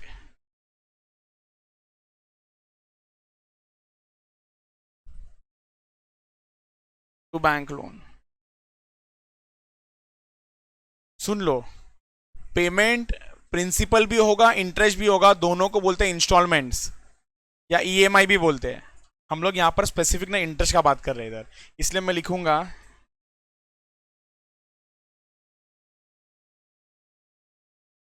payment of interest.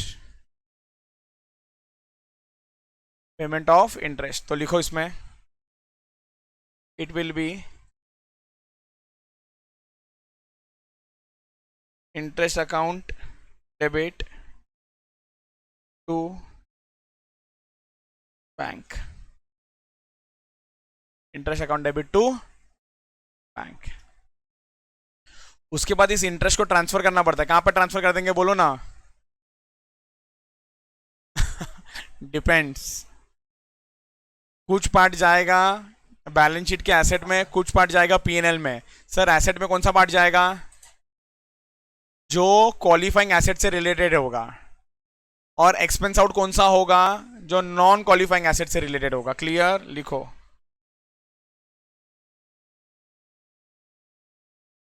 Transfer of interest.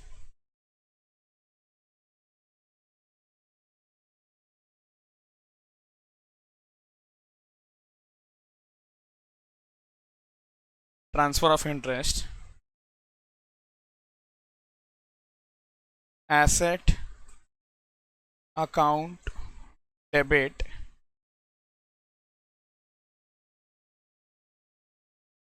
PNL account debit to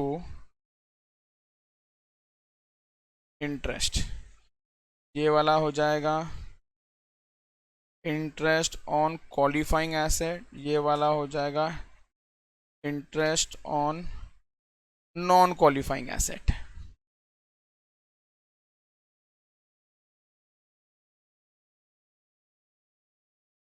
done.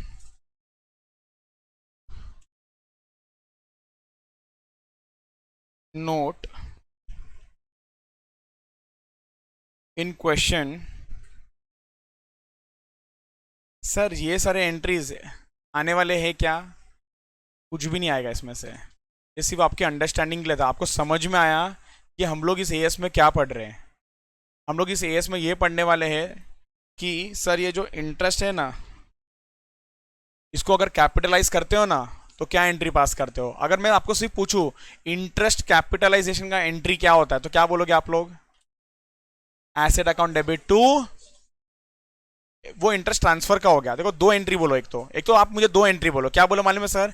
Interest to bank, interest to bank और asset to interest. या उसको combine करके एक ही entry बोलो, asset to bank, asset to bank. फिर से interest capitalisation का एंट्री बोलो, बोलो एसेट टू बैंक. अच्छा एसेट खरीदेगा उसका एंट्री बोलो. एसेट पे खर्चा क्या उसका एंट्री बोलो, एसेट टू बैंक. एक कैपिटलाइजेशन का एंट्री बोलो, एसेट टू बैंक। अरे कुछ नहीं रे, 12th स्टैंडर्ड कर रहे हैं। सुनो, ट्वेल्थ में अगर आप लोगों ने, ट्वेल्थ में डिप्रिसिएशन था आप लोगों को, ये था कि नहीं था बचपन में? मालूम है आप लोग जब परचेस ऑफ एसेट करते थे ना, तो एंट्री क्या पास करते थे मालूम है? Asset to bank. और इंस्टॉलेशन चार्जेस का भी एंट्री क्या पास करते थे मालूम है? Asset to bank. वही चल रहा है, वही गेम है इधर, वही कॉपी पेस्ट है, वही कॉपी पेस्ट है। तो वापस है, अगर आपने कोई खर्चा किया कोई एसेट पे, तो क्या हो जाएगा? Asset to bank. और इंटरेस्ट को कैपिटलाइज किया तो भी क्या हो जाएगा? Asset to bank. तो लिखो यहां पर, इन क्वेश्चन जनरली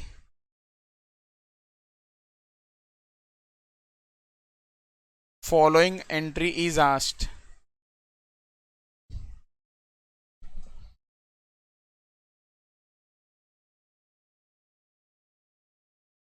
सुन लेना, राइट साइड में जगह रखना।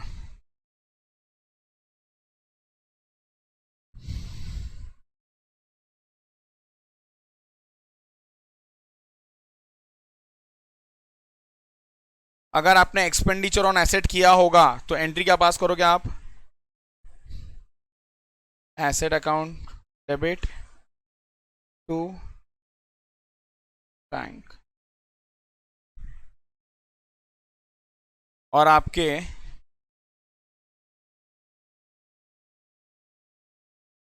Capitalisation of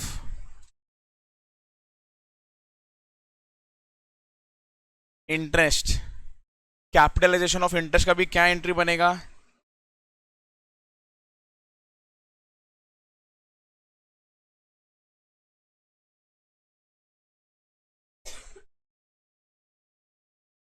asset account debit to bank.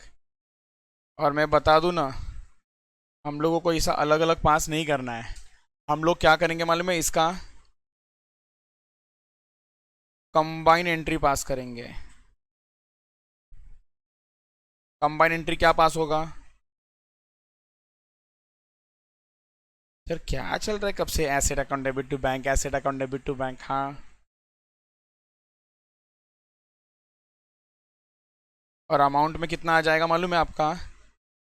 आपका जो एक्सपेंडिचर वाला अमाउंट था वो, प्लस इंटरेस्ट जो कैपिटलाइज हुआ होगा वो, ये दोनों आ जाएगा। सो बेसिकली ये एंट्री अपने को याद रखना है। डन डन डना डन डन डन डना डन डन।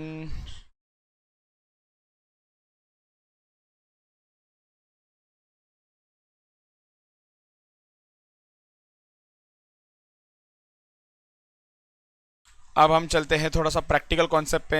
आ जाओ आ जाओ आ जाओ।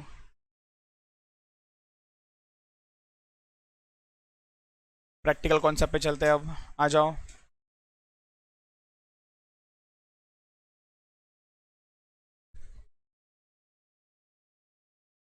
स्पेसिफिक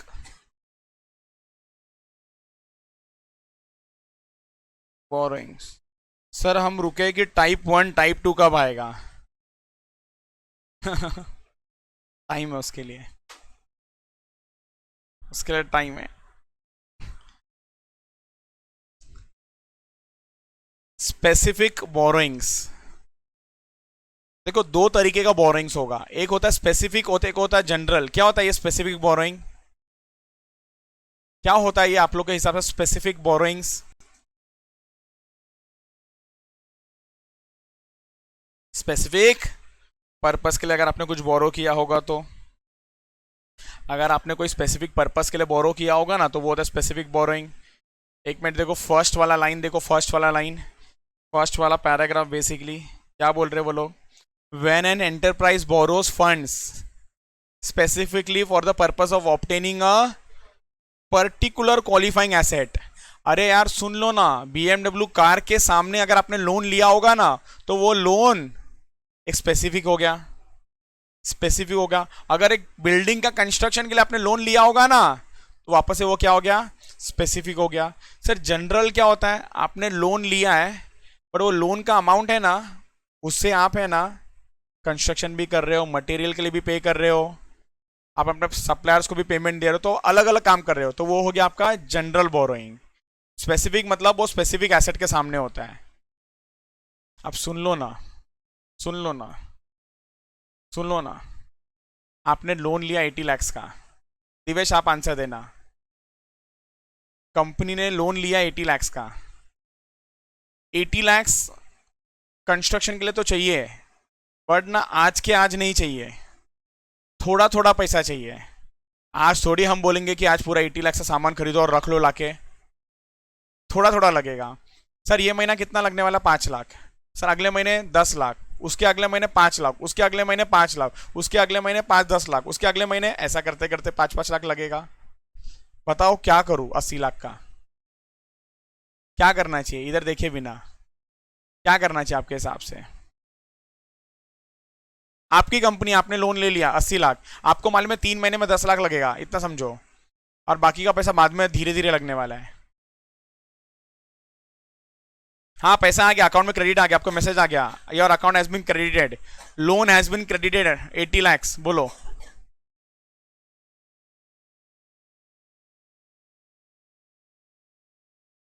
तो मैं बताता हूँ, मैंने एक स्पेसिफिक पर्पस के लिए पूछा था।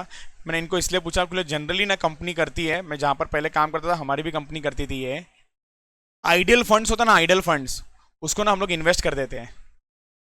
उसको क्या कर देते हैं हम लोग? इन्वेस्ट करते हैं। मैं आपको बता दूं ना, वो भले ही 10 दिन भी होगा ना, 10 दिन, हम लोग 10 दिन के लिए भी इन्वेस्ट करते थे। अरे 10 दिन का भी अगर इंटरेस्ट मिलेगा तो किसका क्या नुकसान है? अमाउंट छोटा है तब तक ठीक है, लेकिन अगर अमाउंट 2 करोड़, 4 करोड़, 5 करोड़, 10 करोड़, 20 करोड़ है, उस 20 करोड़ पे भी आपको अगर 10 दिन का इंटरेस्ट आप निकालोगे ना, तो एक ऑफिस स्टाफ का ना सैलरी निकल जाता है पूरे साल का, इतना पैसा मिलता है। तो आइडियल फंड्स होता है ना, वो लोग क्या करते हैं? इन्वेस्ट करते हैं। आइडियल फंड क्या करते हैं? इन्वेस्ट करते हैं। तो जो भी आपको इंटरेस्ट मिलेगा ना फ्रॉम दिस आइडियल फंड, सुनो, interest from this ideal fund, interest from this temporary investment, ये आपको लेस कर देना फ्रॉम योर बोरिंग कॉस्ट।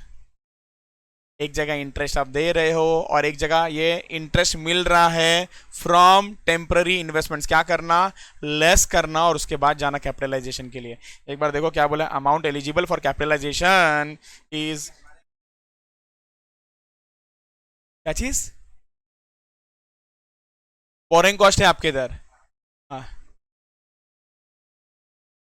हाँ, मतलब क्योंकि वो पैसा शायद आइडल नहीं है, वो कब करेंगे? जब आइडियल है। मतलब आपने कोई लोन ले लिया है, मतलब हम लोग भी कौन सा करते हैं, लोन लिया वो वाला नहीं करते हैं। जैसे कि हम लोग भी कैश फ्लो बनाते थे, हमारी कंपनी में कैश फ्लो बनता था, और कैश फ्लो मंथली भी बनता था, फिर हर 15-15 दिन का भी बनता है, और 7-7 दिन का भी बनता है। उसमें ये लिखते हैं कि सैलरी जैसे कि 1-7 में जाने वाला है, रेंट अगर होगा तो 1-7 में जाने वाला है, क्रेडिटर को एग्जाम्पल 10-15 में देने वाले, क्यों देने का है, बाद में ढकलो इसको। तो आगे पीछे करके हम लोग हमारा कैश फ्लो को एडजस्ट करते थे, डिपेंडिंग की इनफ्लो कैसा आ रहा है। कभी कभी क्या मालूम है क्या, कोई कोई पार्टी एडवांस में पैसा देती थी, तो वो जो पैसा आके अकाउंट में एक्सेस पड़ा हुआ है ना, और हमको लग रहा है कि हमको पेमेंट जो क्रेडिटर को ना वो 30 तारीख को करना है, और अकाउंट में 2 तारीख को पैसा आ गया ना, तो हम लोग ना टेम्पररी कुछ दिनों के लिए इन्वेस्टमेंट्स कर देते हैं। उतने दिन का भी रिटर्न आता है ना, बहुत सॉलिड इनकम मिलता है, बहुत। इसका ना एक एनालिसिस रिपोर्ट बनाया था हमने, कि हमारे टेम्पररी इन्वेस्टमेंट्स है ना, we we gained around 20-30 lakh rupees, 20-30 lakh rupees है टेम्पररी इन्वेस्टमेंट है। 5 दिन के लिए करो, 10 दिन के लिए करो, 15 दिन के लिए करो, ऐसा करते करते करते करते regularly we were doing that. उससे क्या होता है, फिर अप्रेजल में काम आता है कि हमने कंपनी को इतना पैसा कमा के दिया है। सब करते हैं, जैसे कि अगर सबको बजट दिया जाता है, अच्छा ऑफकोर्स आउट ऑफ ट्रैक बात कर रहा हूँ, सबको बजट दिया जाता है कि ट्रांसपोर्ट का खर्चा तुमको एक साल में एग्जाम्पल 80 लाख का खर्चा करना है। वो बताएगा देखो मैंने यही सब जो खर्चा करना था किया है, बट अब 80 के सामने ना मैंने 50 खर्चा किया है, तो 30 लाख कंपनी का सेव किया ना, तो कंपनी ने मेरे को इंसेंटिव देगा। ऐसा चलता है। एनीवे चलो आते टॉपिक में। क्या बोल दिया? Amount eligible for capitalisation is equals to actual borrowing cost minus any income on temporary investments of this borrowings. सबको समझ में आ गया क्या ये बात? 100% क्लियर? ओके, तो हम लोग स्पेसिफिक बोरिंग के बारे में लिखते हैं। एक क्वेश्चन दे रहा हूं मैं आपको सॉल्व करने के लिए। आ जाओ, पहले इसके बारे में लिखते हैं। Point number 1,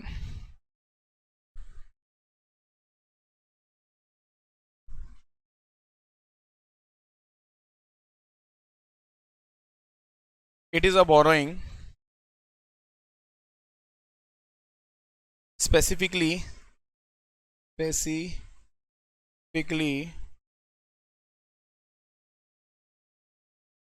taken for qualifying asset. Specifically taken for what? Qualifying asset. Second,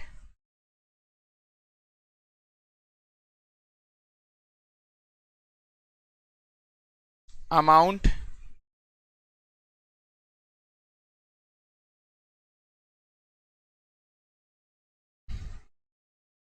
eligible for capitalization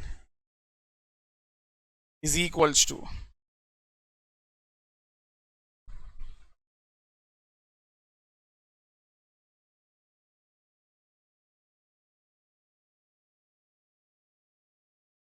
interest on borrowings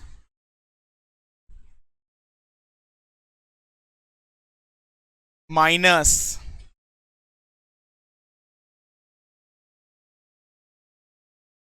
any income on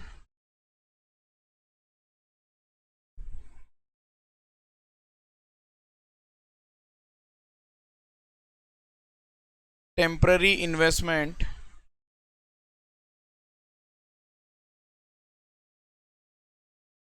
of those borrowings.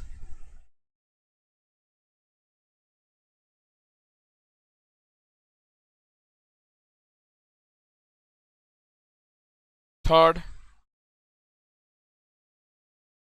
सुन लेना, if there are more than one specific borrowing, आपने asset 1 के लिए purchase किया होगा example 10% के rate में, और asset 2 के लिए परचेस किया होगा 9% के रेट में। सो मुझे बताओ कौन सा वाला रेट यूज करोगे आप? आंसर टू दिस इज, जब तक ये स्पेसिफिक बोरोइंग है ना, तो 10 वाला 1 के लिए होगा और 9 वाला 2 के लिए होगा, अलग अलग होगा।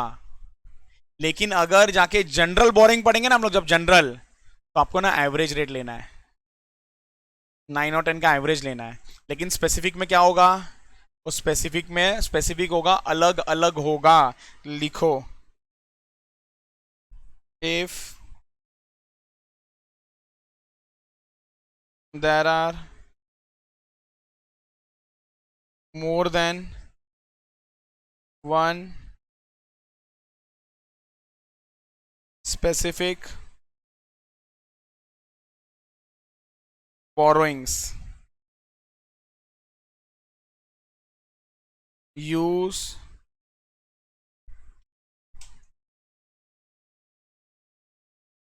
different rates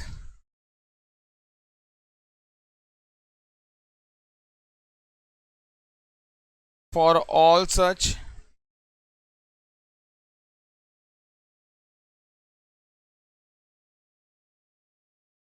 specific borrowings.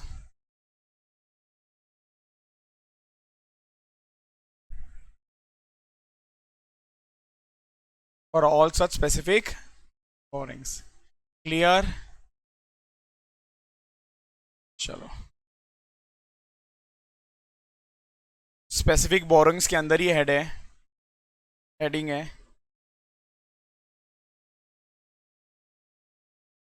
steps to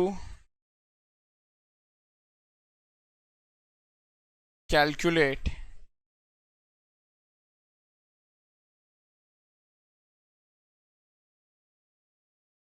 interest to be capitalized. Interest to be capitalized.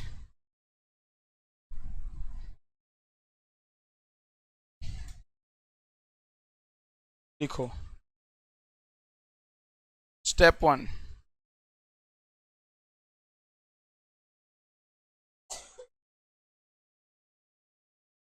computation of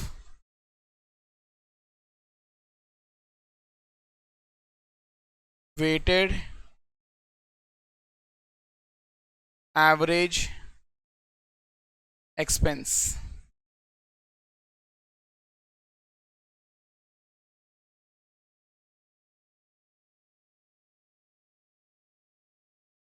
यहाँ से ना बहुत इंपॉर्टेंट बात चालू हो रहा है, सुन लेना। ये पूरा प्रैक्टिकली बहुत काम आने वाला है। मैंने आपके लिए ना एक स्ट्रक्चर बना के रेडी किया है, ये स्ट्रक्चर याद कर लोगे सब आसान हो जाएगा। मैं समझाता हूँ ये क्या है। Computation of weighted average expense, लिखो मेरे साथ में। मान लो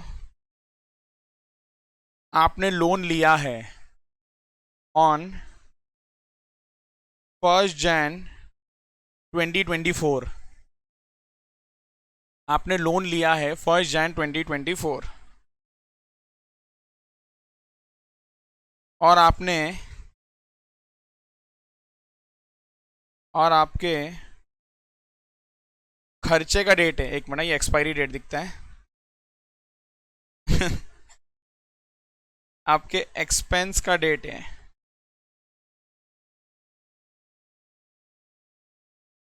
31 जनवरी 2024। 31 जनवरी 2024, 30 अप्रैल 2024, 31 जुलाई 2024। सर लोन कितने का लिया था? 10 लाख का लोन लिया था। सर खर्चा कितना कर दिया? 1 लाख, 2 लाख, 3 लाख। एक मिनट इधर देखो ना, कुछ लिखना नहीं है, एक मिनट इधर देखो। ये जो है ना, ये आपका क्वेश्चन है, इसके बेस पे हमको क्या कैलकुलेट करना है मालूम है? Weighted average expense. तो यहां पर देखो,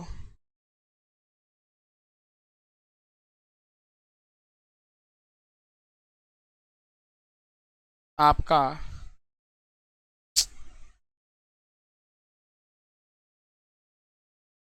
ये आंसर है। आपका वेटेड एवरेज एक्सपेंस कितना होगा? एक बार देख लो, एक बार देख लो प्लीज।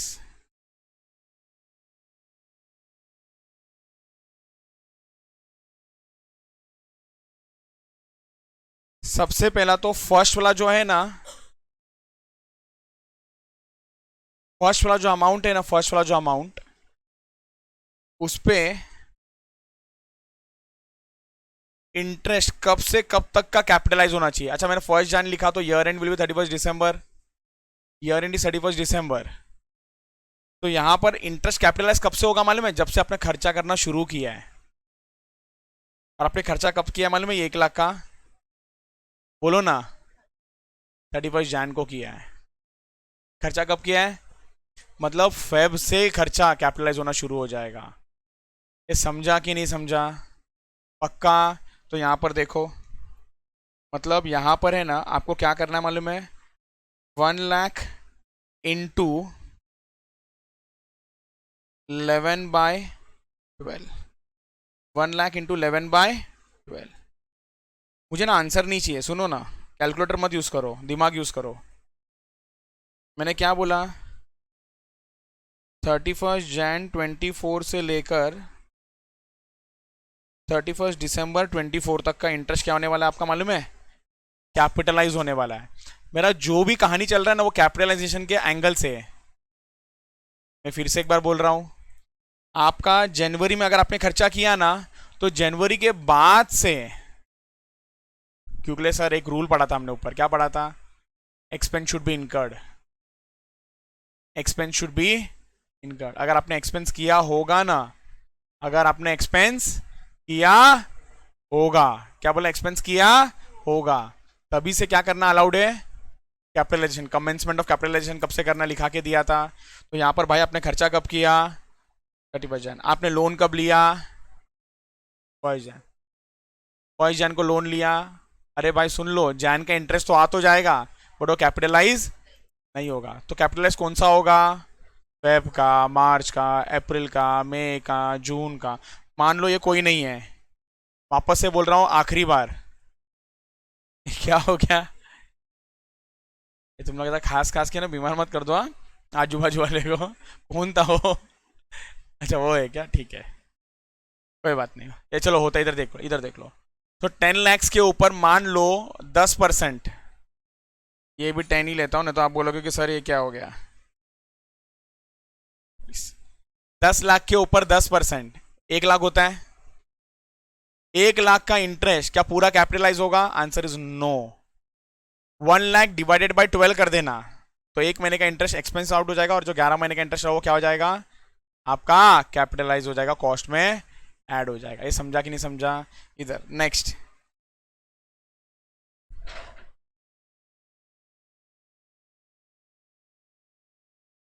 30 अप्रैल से लेकर 31 दिसंबर तक का खर्चा क्या हो जाएगा मालूम है? कैपिटलाइज हो जाएगा। इसका मतलब 2 लाख। सर रेट तो लिख ही नहीं रहे हो। हाँ भाई, रेट नहीं लिख रहा हूं। क्या करूंगा मालूम है? एक बार लास्ट में एक साथ रेट से मल्टीप्लाई कर दूंगा मैं, एक साथ रेट से मल्टीप्लाई कर दूंगा। ये क्या मैथ्स कर रहा हूं मैं समझाता हूँ थोड़ी देर में, रुको, हैव पेशेंस। तो यहां पर भी कितना मंथ्स आ जाएगा बोलो ना? हाँ, मई, जून, जुलाई, अगस्त, सितंबर, अक्टूबर, नवंबर, दिसंबर, परफेक्ट, 8 मंथ्स आ जाएगा। तो this will be 8/12, this will be 8/12। Next वाला क्या होगा, ध्यान से सुनो। 31 जुलाई 24 टू 31 दिसंबर 24, ये 3 लाख रुपया है। 3 लाख रुपए पे सुन लो, अगस्त, सितंबर, अक्टूबर, नवंबर, दिसंबर, कितना मंथ्स? 5 मंथ्स। और ये जो भी टोटल आएगा ना, ये क्या बना मालूम है आपका? Weighted average expense. क्या बन गया ये आपका? Weighted average expense. ये समझा क्या? इसको नोट करो फटाफट एकदम। सॉरी नहीं आएगा, प्रपोर्शनेट लेना चाहिए आइडियली। इट शुड बी, अगर सर इसने पूछा कि सर 15 जैन रहा तो 11.5। सर क्या डेज में भी करना पड़ा तो करना पड़ेगा, बट ऐसा नहीं आएगा। एक बार का क्या आता है मालूम है? खर्चा कर दिया Jan 24 में, तो आप बोलो फर्स्ट की 31st, तो answer to that is 1 Jan। पूरा 12 मंथ्स आता है। ये मैंने क्वेश्चन वहीं से उठाया है, ये जो मैंने लिखा है ना, ये मॉड्यूल से उठाया है, जिसमें 1 Jan है, बस मैंने उसको 31 Jan करके आपको और डिटेल में समझाया है। आपको अगर मैं दिखाऊं ना, ये देखो, ये आपका ना क्वेश्चन नंबर 1 ही है। ये देखो खर्चा किधर किया मालूम है? जैन में किया है। जैन, अप्रैल, जुलाई, यही था, तो सिर्फ जैन लिखा है। हाँ, तो 1 Jan है, तो यहां पर है ना पूरा 12 मंथ्स लेना है।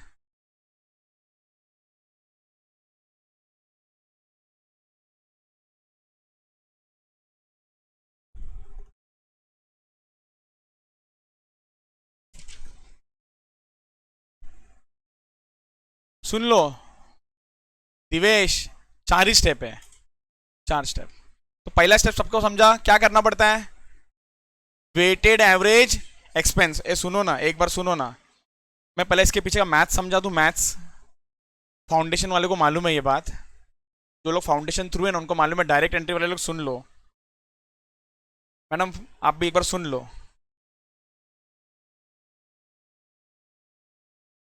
मान लो 1 लाख पे 10% निकालना है,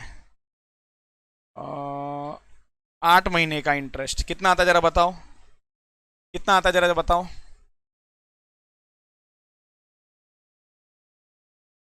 बोलो बोलो, कोई भी बोलो चलेगा, फटाफट। हाँ, 6667। 2 लाख के ऊपर 10%, मान लो 6 महीने का कैपिटलाइज करना है, 10,000। 3 लाख के ऊपर 10%, मान लो 3 महीने का कैपिटलाइज करना है, 7,000। बस हो गया, ऐड कर लो। 24 1 6 7। अभी एक मिनट ध्यान दो उधर, आपको ये इंटरेस्ट कैपिटलाइज करना है 24,167। इसको करने का और एक तरीका होता है, इसको करने का और एक तरीका होता है, इधर देख लो। इसको मैं ऐसा लिखूँ तो चलेगा क्या? 1 लाख इंटू 10% इंटू 8/12 प्लस, अरे सर क्या टाइम पास कर रहे हो आप, ये भी तो वही है।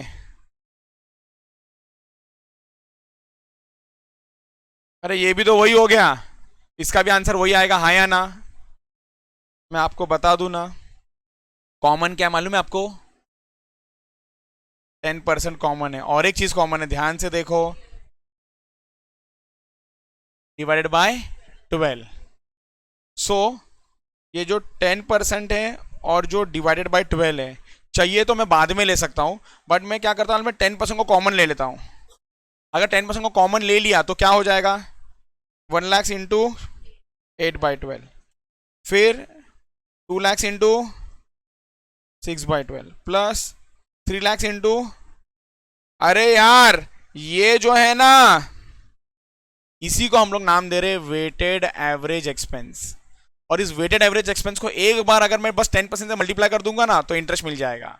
मतलब वो जो प्रोपोर्शनेट आपको करना था ना हर बार, वो करने का जरूरत अब नहीं है। मतलब यहाँ पर ना मैंने ना वेटेड एवरेज ले लिया, अब इस वेटेड एवरेज के साथ इसको एक बार रेट के साथ मल्टीप्लाई कर दूंगा ना, तो क्या मिल जाएगा मालूम वाले हैं? इंटरेस्ट अमाउंट मिल जाएगा। क्या मिल जाएगा? इंटरेस्ट टू बी कैपिटलाइज मिल जाएगा। ये समझ में आ गया क्या मैथ सबको? पक्का क्लियर? ओके, तो अब लिखते हैं हम लोग स्टेप नंबर 2, फटाफट एकदम, फटाफट एकदम स्पीड, हाँ जल्दी जल्दी लिखो।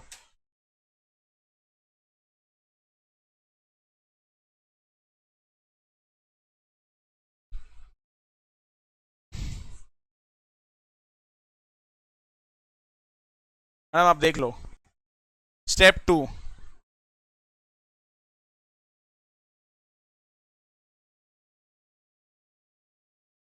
क्या? कंप्यूटेशन ऑफ बीसी, समझा ना? Borrowing cost to be capitalised.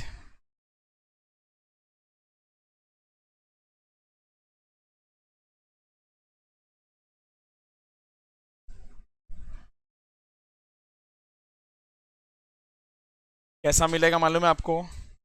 आपका एवरेज एक्यूमुलेटेड एक्सपेंसेस जो आपने स्टेप 1 में कैलकुलेट किया है,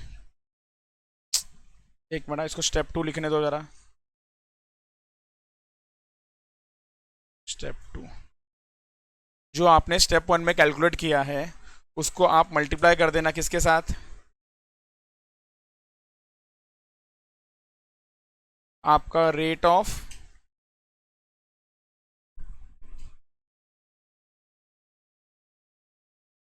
स्पेसिफिक बोरिंग्स। आपका जो भी इंटरेस्ट का रेट होगा ना स्पेसिफिक बोरिंग का, उसके बाद क्या कर देना? मल्टीप्लाई करना। तो जैसे भी मल्टीप्लाई करोगे ना, आपको क्या मिलेगा? Interest cost to be capitalised.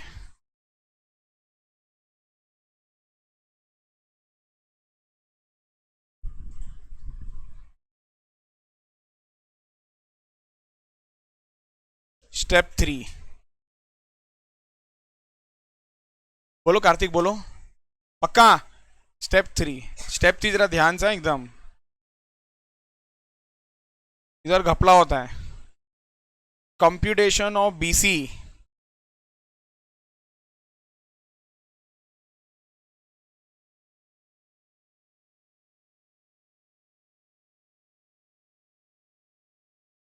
to be transferred to PNL. Computation of BC to be transferred to PNL.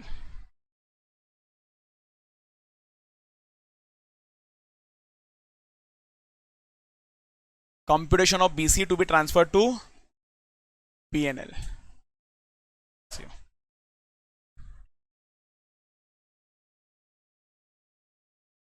Total BC, sir total BC मतलब, अरे सुन लो ना, हाँ टोटल बोरिंग कॉस्ट होता है। इसका मतलब क्या मालूम है?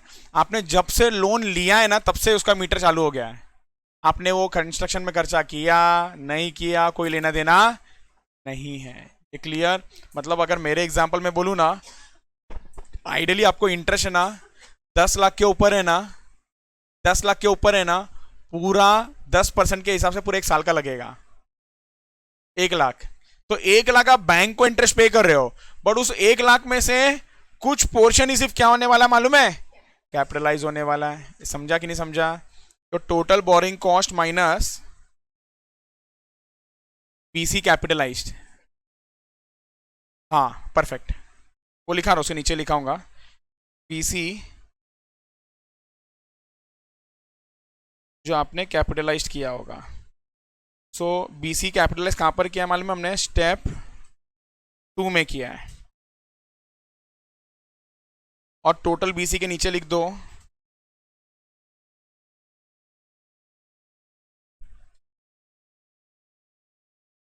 For full period. For full period मतलब समझता है ना, जब से भाई लोन लिया तब से, for full period that is from loan taken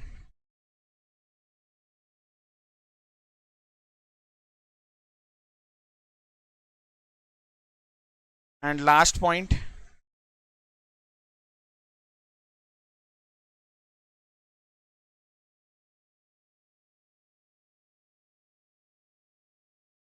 total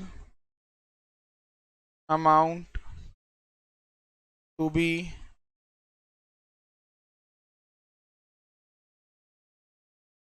capitalized, total amount to be capitalised. 1 minute ध्यान से देखो शब्द, टोटल अमाउंट बोला ना, इंटरेस्ट बोला क्या मैंने यहां पर? नहीं। टोटल अमाउंट में क्या आएगा, 2 चीज आएगा, एक तो उसका जो आप, एक तो आप जो कॉस्ट इंकर कर रहे हो, कॉस्ट इनकर्ड प्लस इंटरेस्ट। तो लिखो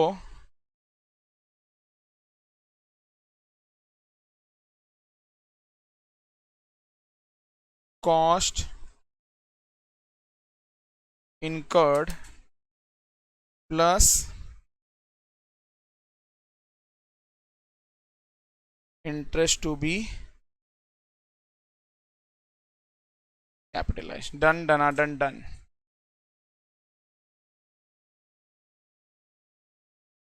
समझा कि नहीं समझा? क्या ये सबको क्लियर है? एकदम परफेक्ट, डन, ओके।